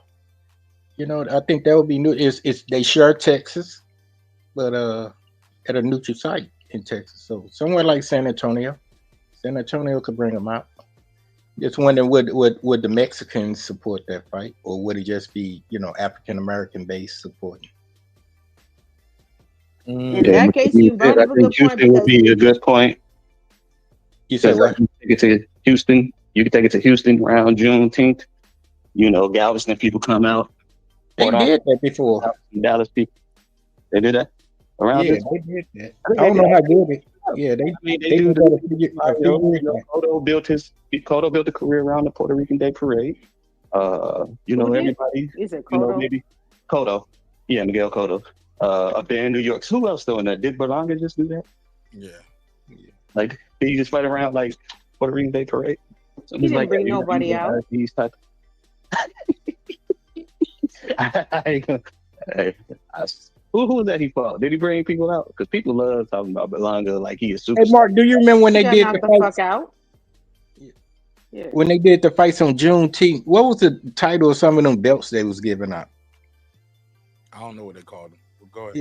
Yeah, I don't know. I was just because I guess what they like had like the Martin Luther King belt and all that type of shit. Man, niggas just barely started even knowing what Juneteenth was. Like, Right. 2 Yeah, no, but they years did a ago. fight card on that. You know, I don't know. I don't know. But I is think- that fight actually official? No. Oh, okay. Yo, just saying. I think Houston because because they only have a black following, and if you want a strong black following, you're gonna have it. The strongest is going to be in Houston. You know what I'm saying? There are a lot But more they- Mexicans in San Antonio. They're not going to be behind the fight. But I No, don't know they what could- size the venue would be in San Antonio versus where they would fight. Like the Alamo would probably they wouldn't pack it out. Yes, they would. They put some Mexicans on the card. Some good one. They could bring Pitbull Cruz on the card. Who else they could bring on the card? They could bring it's some good Mexican fighters they could put on the card. They could be the main event. They would be the main event, wouldn't they? Yeah, they would. No, they would be definitely be the main event. Yeah, that's what Hello? I said they would be the main event with all the Mexicans I on thought the you other. said that would be the main event. The Mexicans. No, I say they. I have a list. They would be the main event. What about being somewhere in like Austin? Like, so it's like almost halfway. It's like so Dallas don't have Dallas. What like having it? There you go, the Freedom Belt, dude. I know boxing got it. My bag, I ain't made it because I seen them just put it up. Okay. Go ahead. No, I know boxing put it up. I was wondering what was the name of some of those belts. Okay, so like I was saying, if it's in Houston, Dallas got to go too far. If it's in Dallas, Houston got to go too far. It's nothing really you want to have it at in Waco, which is in the middle, and San Antonio, like y'all both were saying, it's still too far from Dallas. Houston got to travel, and then you just depend on the Mexican fan base to sell it out. But what about Austin? Somewhere right up in that area, like Austin, Texas.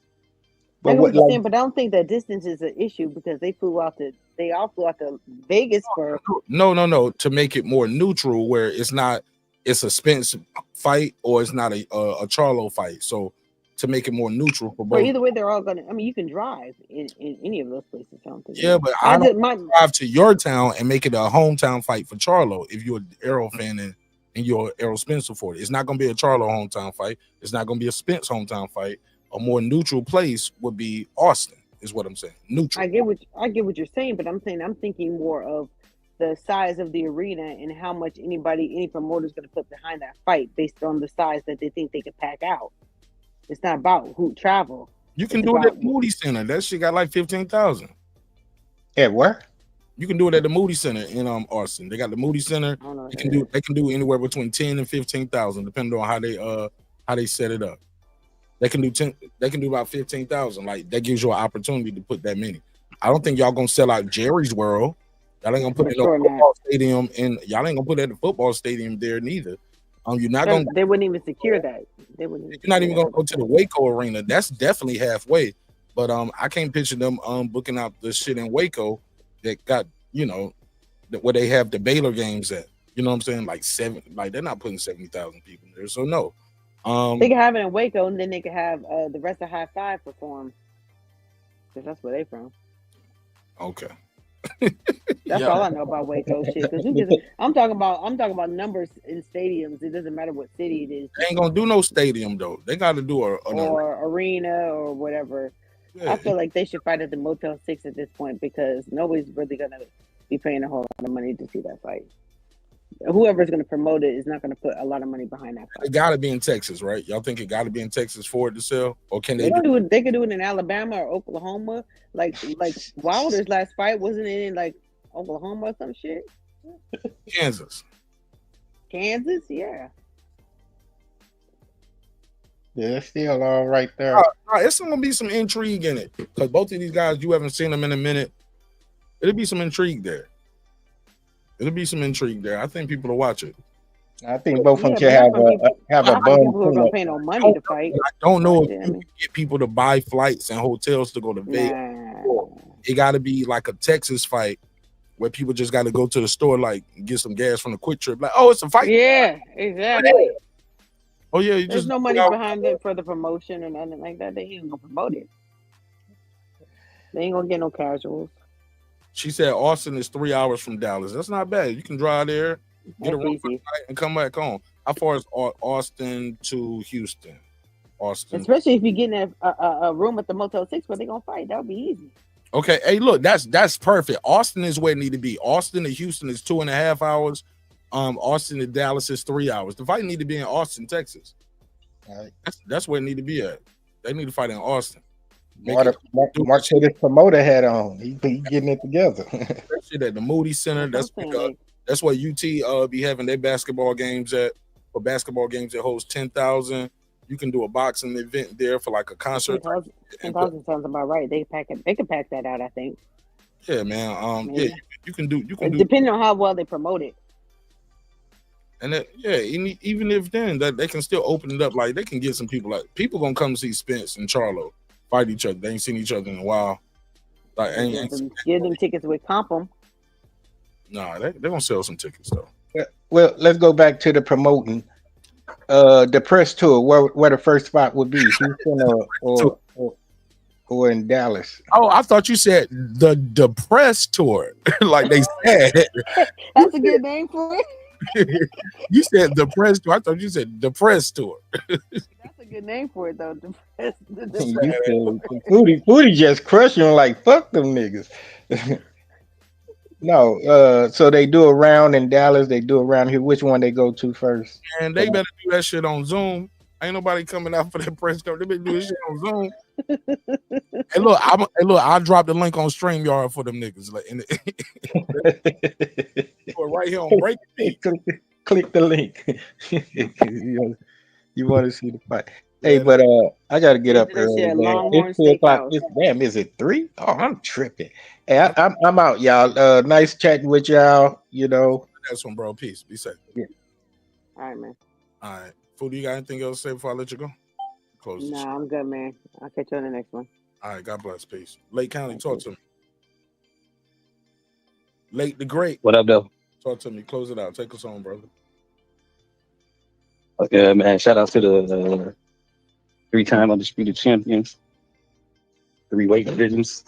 Man, it was a sight to behold. Terrence Bud Crawford. I do think that the intrigue of Errol Spence return fight still has a little bit of cachet, especially in Houston. I think he still got a big enough fan base, and if you go against a Charlo, that can bring a certain dynamic to boxing, enthusiasts. So yeah, I wouldn't, I'd be down to watch it. You know what I'm saying? I think it's definitely in Houston. I mean, definitely in Texas, no matter what part, to be honest. I think that they can bring enough people in and enough supporters. You know what I'm saying? But yeah, that's pretty much it, man. Glad you had a good time, man. Seen a lot of the pictures. I see that you got another one with Nico Ali Walsh. Cool, brothers. Cool, dude. We you know what I'm saying? Yeah, we had a good conversation too. Like, I don't just take pictures with niggas. We be having conversations. And then sometimes I'll be like, oh, that's right. I'll be like, oh, let me take a picture real quick. You know what I'm saying? And then sometimes it ain't even like the spirit of the room to be like, let me pull my phone out right now and record this shit. Sometimes I just be chopping it up with him. But we talked about he had a fight coming up and he was like, I was like, what you got? He said, man, I don't know. I don't care. This the day. I was like, hey, last time I talked to you, you said the same thing and you lost. I just gave it a buck with him. He was like, oh, yeah, I did. I was like, yeah. I said, I don't know if you remember that. It was at the Frank Martin, David Avanesian press conference. And I interviewed you and we talked about you don't care about the next opponent. You just ready to fight. I said, don't you think you need to know who your next opponent is as soon as possible so you can start preparing for it? Like, we're like, yeah, you're right. I mean, I would just be ready to fight, man. But we had a whole conversation about that because I like Nico Ali Walsh. It ain't his fault that Muhammad Ali is his grandfather. You get what I'm saying? People, you trying to cool dude. Like, you don't pick your bloodline. The shit chooses you. So I was like, damn, they be killing my boy Nico Ali Walsh. Yeah, but we talked about that. I'm gonna get him on the show though. We did talk about that, so I'm gonna bring him on the show. Final thoughts on this Cam? Yeah, I think he'd definitely do it. Yeah, he definitely do it. He's a cool dude. Like I said, I got a couple of interviews with him. We done chopped it up a couple of times. I just need to get more active on this shit if I want to take it seriously, because it was a time where I took it very seriously, but other business and other things just take precedent over me doing this YouTube live. So I try to do it when I can, and I just appreciate y'all who are keep them notification bells lit. So when y'all see I put the bat signal up, y'all pull up, flood the comments, support the show, either calling in or join the panel. That shit means a lot. Clicking the like button, sharing it. Even if you only got 3 subscribers, man, I don't care. That means a lot. So yeah, man, I rock with you, bro. Give me your final thoughts on this. So this was like one more thing about Nico. So Vegas was another time you trapped it up with him then, because you were saying like you saw him at the Frank Martin presser. So yeah, I didn't even know about that. I was talking about the time when me and you pulled up on him when he at what's the name, Makila Mayer fight. Norm was on that card. Damn, I forgot I even talked to him that day. Yeah, because we met so many people that day. I forgot I even talked to him that day. Yep, you're right. Yeah. Frank That's Martin what I was fight, thinking about. So now you telling me you seen him, you had another conversation with him. Yeah, the other one was actually on camera. See, the last 2 times, that one and this one, I didn't record it. We just took a picture this time, but we didn't even take a picture that time. But he a cool dude, man. Real cool dude, man. Like I said, he gonna do the show. He already told me he'll do the show. I just gotta reach out. But I always want to reach out when he got something going on too, though. I don't want to reach out to him like nothing, though. Yeah. But last thing on the Cam, man, I think that you know what I'm saying, I think Cam was just being Cam, you know what I'm saying. I'm not saying that Adrien Broner is not accountable for his own action, but I expect the person who's dealing with vices to be that individual, you know what I'm saying. So I don't know if he heard that Adrien Broner was in a better state before you pulled him up on your show. If not, then I don't think you should have pulled him up on your show. So, you know what I'm saying? When Jaguar Wright came on Pierce Morgan, they made his ass apologize. You know what I'm saying? So, I put, all that blame on Cam, you know what I'm saying? So it's like, exploiting people for their vices for clicks ain't cool, like I said before. You know what I'm saying? I expect like a drunk, if that's how you really feel about dude being a drunk and a junkie, I expect a drunk and a junkie to be just that. I'm just not going to bring him around my platform. Yo, I'm gonna tell you some crazy shit. I had a dude, I ain't gonna say his name because he still be around on these spaces, right? I remember he used to pull up on my show, right? And he would be cool and regular at the beginning of the fight party, right? We used to throw the fight parties. Then as the night went on, we can hear him getting drunker. It'll go from this nigga talking like a professor, like, well, theoretically speaking, I think if he measures his distance and ratio with his jab and get the circumference of his hooks. Like he was talking like, all right, nigga. I'm gonna see you in about 2 hours. I already know what you about to be on. 2 hours later. 2 hours later, you're like, what's going on, man? What's going on, man? You the same nigga? Man, I just got from watching the motherfucking fight. Turn up, yo. Motherfucker. So one day, it's like I couldn't get my shit off. Like, and he was just doing too much. And I was like, yo, fam, I'm gonna just let you slide. Because keep in mind, I probably had pros on the show doing the reaction. You know what I'm saying? That was back when we would do the watch parties with Stitch, Duran, Nonito, Rachel. This was before I'd even met Nonito and Rachel. So we were still building. So it was kind of making me look bad. You get what I'm saying? Knowing them now and how cool we are now is different. We have a different kind of relationship. But at that time, we didn't have a relationship. They just knew. I was a boxing podcast at the time, right? We're doing a boxing episode on the internet. So I think I hurt his feelings and embarrassed him one day. And I feel bad about it now because looking back, I'm like, damn, I got self-awareness, so I can kind of look back sometimes and be like, oh, that person ain't been around since that episode. This person ain't been around since that episode. You get what I'm saying? Like, oh, I might have hurt their feelings. I might embarrass them on the live stream. And I don't mean to do that, but how do you discern the two? Like, okay, where I'm just I got to take over the show right now because you're doing too much, and it's okay. You all are adults. Most of you guys are in the comfort of your own home, having a drink. Get as drunk as you want to. I mean, you at the crib on the phone or on your laptop. This is an in-person thing, so it's a little different. So I'm just trying to ascertain the difference between the two, because people was like, oh, well, you knew and you shouldn't have did this and you shouldn't have did that. Like, I'm trying to put myself in Cam's position, but also shit. I drink. Maybe I've been in Adrien Broner's position on somebody's show before and I didn't realize it. Well, nah, I ain't gonna lie. I ain't never been in Adrien Broner's position. Never heard of that.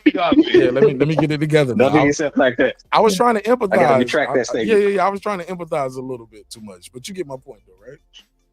Right. So how do you discern the two? Boxing Lounge, what up? Shout out to the Boxing Lounge. Say it again. I said, well, how do you discern the two? Like, when to tell the guy to leave? When is it okay for clicks and views? Okay, nah, it's don't did too much, and you got to get up out of here. You disrespect, like, because even when I do these shows, sometimes I might be trying to move the content a certain way, and the guys might want to keep flirting with the girls that's on the show. Like, especially if I have a relationship. If I'm doing a relationship topic one of those nights, we might just want to talk about the content, or the ladies might pull up. Perfect example, Nick Rich would pull up on the show, right? Nick Rich would be married. Nick Rich is married, and she'll watch the show, and she might pull up and say certain things, but she low-key, I don't know if this is the reason. So, matter of fact, I'm not even gonna say that because, like you said, I don't want to speculate. But what I will say is, dudes used to be heavy flirting with Nick Rich. But knowing what I know now, Nick Rich watches the show with her husband. So I'm watching niggas flirt with my wife on the panel. Like, nah, get off the panel. You gonna watch it in the chat like me and you been watching it. You can't be on this panel over here with these niggas. These niggas don't know how to look at a picture. So then it was one point, I think she even changed the avatar to like it was a picture of her and her husband, like on some wedding day shit. Niggas did not give a fuck. They were like, yeah, fuck that lame ass nigga in that picture. What's up with that mouth? Like, I mean, like, yo, my man, you doing the most. You get what I'm saying, B? So yeah, that's the internet niggas acting dumb as they don't got no damn sense, man. At the end of the day, right there. So that's the discernment right there. Like if you just ain't got no respect, then yo, you just gotta roll. Booty said when they start being inappropriate. I get it, but sometimes the ladies might play into it a little bit too. You get what I'm saying? I don't think Treasure Wilson played into it, but I've seen women say, oh, like, gotta be like, oh, and the girl might say, you can't handle this, da da da. You kind of like Brandon Washington said, oh, she smiled at me. She smiled at me, shook my hand, or that means it's a goal now. Like, I don't want to be the one to shit. I don't know what y'all niggas gonna do. Y'all might meet up offline out there. Shit, it's very possible. It happens all the time where people have their own meet and greets, and that's okay. Who am I to stop? Who am I to tell a nigga like not to shoot a shot? That's up to the woman to tell him like, with all due respect, you're being inappropriate. But Mark Nash TV is not responsible for anything that goes on beyond the telecast. The disclaimer. Right. Y'all do a meet and greet, and I'm talking about meet, MEAT. That's up to y'all.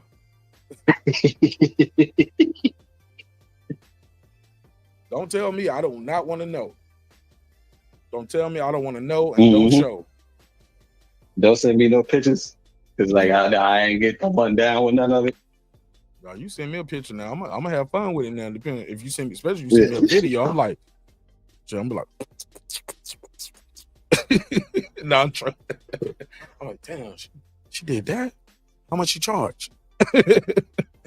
I got some baby. Somebody said, did she tell AB to stop? I never heard her say stop. She didn't say stop. Nah. Man, speaking of that, bro, did you ever see this show? It comes on Apple TV. It's called The Morning Show with Jennifer Aniston, Reese Witherspoon, Steve Carell. There's some other people in there you'll know when you see their face. That shit is good because it's built around like what is consent, what is not consent. And then you start seeing it from a different angle, like because the guy kept the whole time. Basically, the premise of the show is the opening scene. I'm gonna give you the plot without telling you the story. Steve Carell opening scene is getting fired from his job as like the lead anchor, almost like Matt Lauder. It's like that. where this guy is getting fired for sexual harassment in the workplace, right? But it was like when you start doing the research, it's like kind of like a lot of people knew he was fucking employees. He was the top host. He was the big dog. So paying him like $20 million a year. So everybody is like was trying to give him some budget. And then he thought it was consensual, but then you start realizing like, hold up, is it consensual or no? So it's good. I thought it was just gonna be a goofy little show, but it was it's some funny moments in it, but it's a very serious show. It's a very good show. I like it. Check it out. Foodie said she was at work, not on the street or in the club. Very true. Very true. I've been watching the morning show. It's kind of interesting. Yeah, I'm on season 2. I'm on season 2 right I ain't gonna lie, now. I'm one of the people where I may holler at you, see you, because I know somebody might say, I was at the gym or I was at the gas station. It was, hey, that's just where I happened to see you. You know what I'm saying? I don't mean no harm. And, you know, I ain't even the biggest dude. So it's like, you probably feel like you can take me.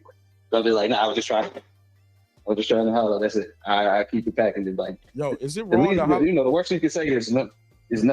Yeah. You know, now some people don't know how to take that no. Even I had a woman know how to take no for me, you know, before. Like she felt like she felt bad about herself because I turned her down.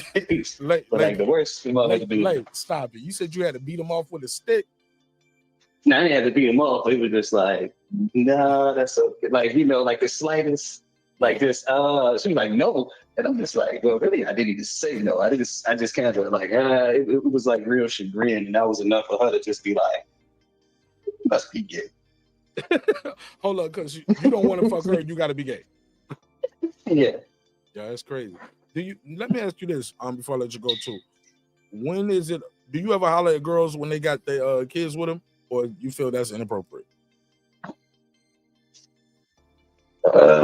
Depending on what she at. You know what I'm saying? You said depending on what? The age? What you said, depending on the age of the kid or where she at? What you said? I guess I don't know, probably depending on where she at. Grocery store. I don't know. Restaurant. Oh, grocery store, yeah. You get yeah. Restaurant. It's going down at the grocery store. You see it? Yeah, because if she in the liquor aisle and I'm like, oh, you finna get turned up. You know what I'm saying? You at Walmart and you in the liquor aisle, then you know what I'm saying? That mean that kid about to go to grandma's house, the son. That kid going to the babysitter. You can holler at her if she on the liquor aisle. What if she on the cereal aisle getting some Fruit Loops? You just follow her to see what she going to get. Nah, I ain't following nobody. I ain't following. I ain't following nobody. You know what I'm saying? I might see what she buying for them kids. I'm like, oh, you ain't no good mom, but that shit ain't got nothing but sugar in it. She buying oh my God, you judging her. You judging. Hey, look, I thought you was gonna say she buying a bunch of ravioli cans of Chef Boyardee and Spam, and you buying a bunch of Spam. Yeah, I'm the type of dude that'll look at that type of stuff. You looking at her cart? Let me see. Yeah, let me see what she's getting. Oh, this bitch be eating a bunch of Del Taco. I can't fucking Del Taco. I'm out of here. Good night. This nigga late said, I'm looking at your grocery cart. Shout out to the brother Bronze. What up? If everything you buy is processed food that got to go in the freezer, I can't fuck with you. I'm like, damn, bitch, do you make anything fresh with some vegetables? Make me some fucking stuffed bell peppers or some shit. This bitch ain't got nothing but ramen. Oh yeah, she got a big pack too, like the 84 the 84 case or 48 in the case type shit. I'm like, damn, y'all just some starch eating motherfuckers.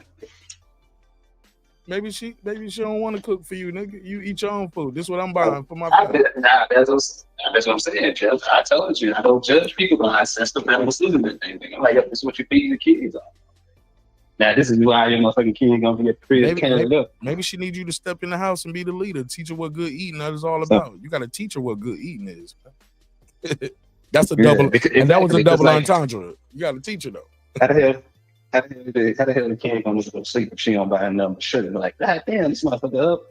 Like he on coffee and those, man. I ain't gonna never be able to slide. Man, I'm not being more. Yeah, foodie. I ain't gonna lie, man. It ain't nothing like trying to sneak out of a woman's house with their kids right before you leave. You go in that pantry and see what snacks she got there. Hold on, say what now? It ain't nothing like sneaking out of woman's house and got kids. You go in that pantry before you leave. You know what I'm saying? Just to see what snacks they got. Though. Man, if she bro, if she a real one like that, she gonna make you a sense. She gonna give you one of them little Kroger bags or something, one of them little grocery bags. She gonna throw you a little fruit cup in there, throw you some applesauce or something, or maybe a little Capri Sun in that bitch. She gonna drop you a little. She can pack you a like, Lord, shit. She pack up the sandwiches all week for Junior. She gonna give you his Friday lunch. She'll make another one before Friday. Take this little sandwich. Got your little, got your little peanut butter jelly crustable right there. The little uncrustable peanut butter jelly already thawed out. I'm like, oh, you the truth, bitch. Fuck with you. I know, right? You really fuck with it. You really fuck with it, don't you? Hell yeah. Well, she give you them kids snacks. Well, she fuck with you. 90s But chick right said, before I go, let me grab them free snacks. hey, look, 90s chick said some real shit though. She said, you see the stories where the women politely turned the dude down, and when she walk away, punched her. Yeah, we see those all the time. Shit, we see, but I mean, this is America. We seen a lady get on a bus, sit down, didn't say nothing, and the dude just stabbed her in the neck for nothing. Yeah. Right, some people just crazy. Yeah, man. Some people just certifiable. She said, "Oh, they were at Walmart." Oh, wow. Yeah. Did they have the audio? Because when you say she politely turned them down, usually those security cameras don't have audio. You can hear the audio. She said, "The uncrustable ones." Yeah, that's what some niggas like. I like my peanut butter and jelly with regular wheat bread. The goobers. I remember the goober joints with the jelly already in the jar. But you know they make them peanut butter and jelly sound snacks, right? Where it's like on the white bread, they just kind of put it in like a pouch. I wish the fuck I would charge a nigga for a peanut butter and jelly pouch sandwich, nigga. If you don't get your lazy ass in there and make that damn peanut butter jelly sandwich and put it in a Ziploc bag, you lazy, good for nothing. Man, I wish a bitch would buy some damn pre-made peanut butter and jelly pouches. Yeah, but them Uncrustables though, yeah. I know people be buying them shit. She said they had the whole audio. I need to find that. Yeah, but that's messed up. I want to see that. And that happens too often though. You feel me? Where dudes can't handle rejection and they assault the woman. Yeah, that's some sucker shit. I don't respect that. Even like in this space, sometimes it'll happen like that. Like dudes are, start calling the girls out their name because she ain't giving you no rhythm, or you think she giving somebody else some action and rhythm. I'm like, bro, none of y'all never gonna meet each other in real life anyway. You get what I'm saying? You ain't gonna meet somebody in real life anyway, and if so, shit, that don't mean she's gonna give you the pussy the first night. It's okay. But motherfuckers be doing too much on this app, bro. A lot of these apps, you feel me? Doing too much. And I think we can table it there, brother. You got anything else before I let you go? That's it, man. What's up, man? Why don't you play that Versace series and what we have? Versace lenses. That Versace lenses. That's my shit. Absolutely. I'm gonna run that shit. All right, man. I'm gonna fuck with you, bro. My man. Shout out to the homie Lake County. Lake the Great.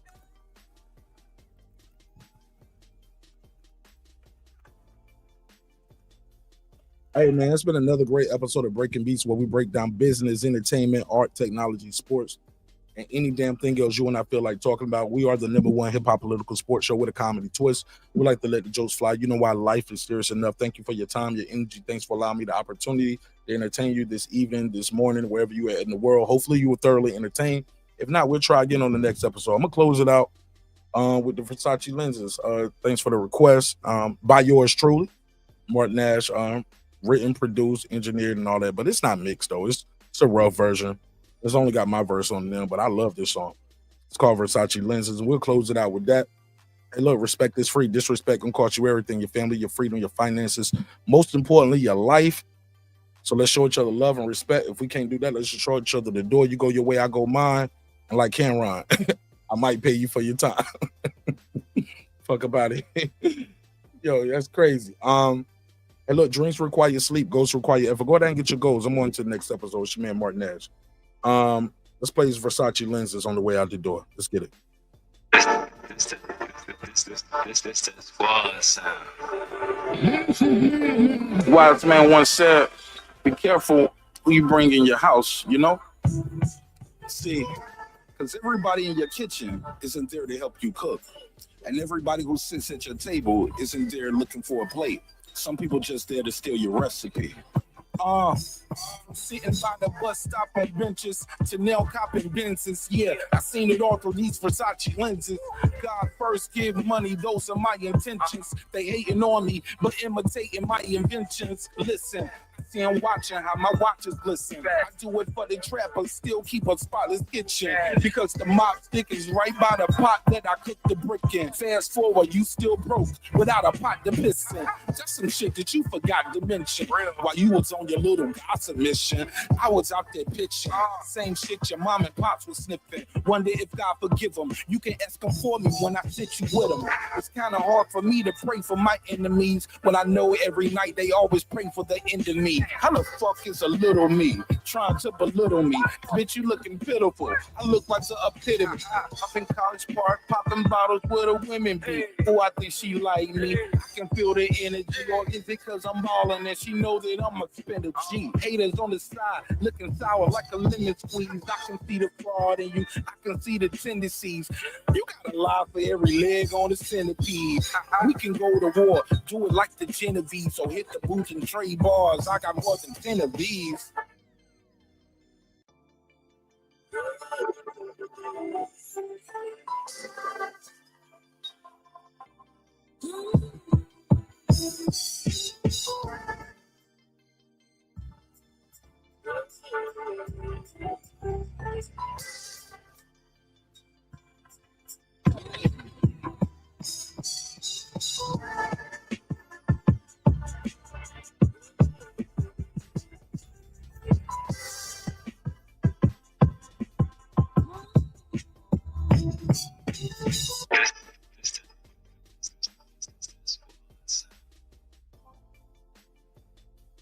Appreciate that. Good vibes only. Appreciate it. Shout out to Lake County. Appreciate it. He said running back. One more time, man, on the way out the door, man. Appreciate y'all, man. Hey, I'll see y'all on the next one, man. Appreciate that shit. For real. Wise man once said, be careful who you bring in your house, you know? See, because everybody in your kitchen isn't there to help you cook. And everybody who sits at your table isn't there looking for a plate. Some people just there to steal your recipe.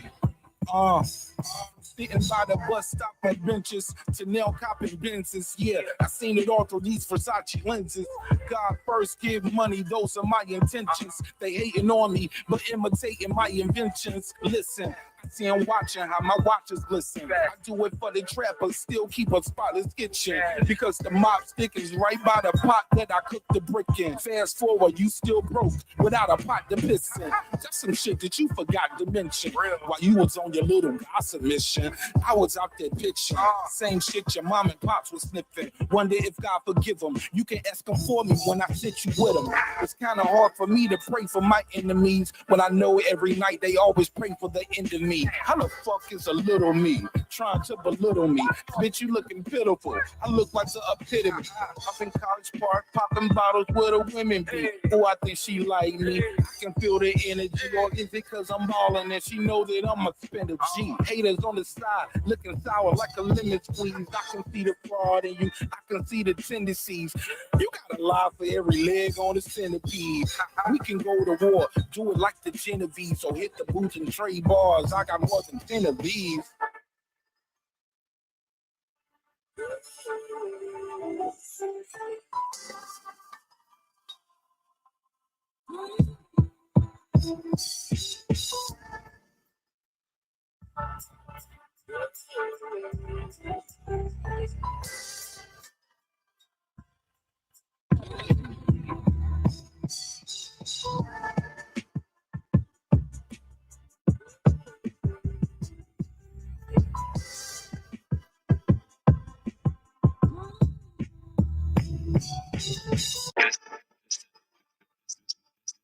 All right, man, I'm out of here, man.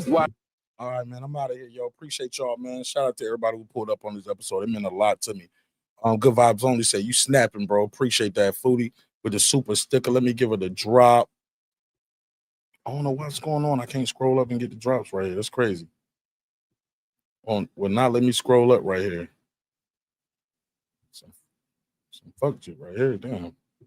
But appreciate everybody. Appreciate it. Yeah, I don't know why I can't scroll up and hit none of my little drops up here. I only can see like 3 of them. But appreciate Foodie with the super sticker. Shout out to Lake County. Said run it back. Appreciate it. Shout out to Good Vibes Only. Said it was fire. Man, I really appreciate that. Bands on bands. Bands will make them dance. He said nice as fuck, Mr. Nash. Appreciate it.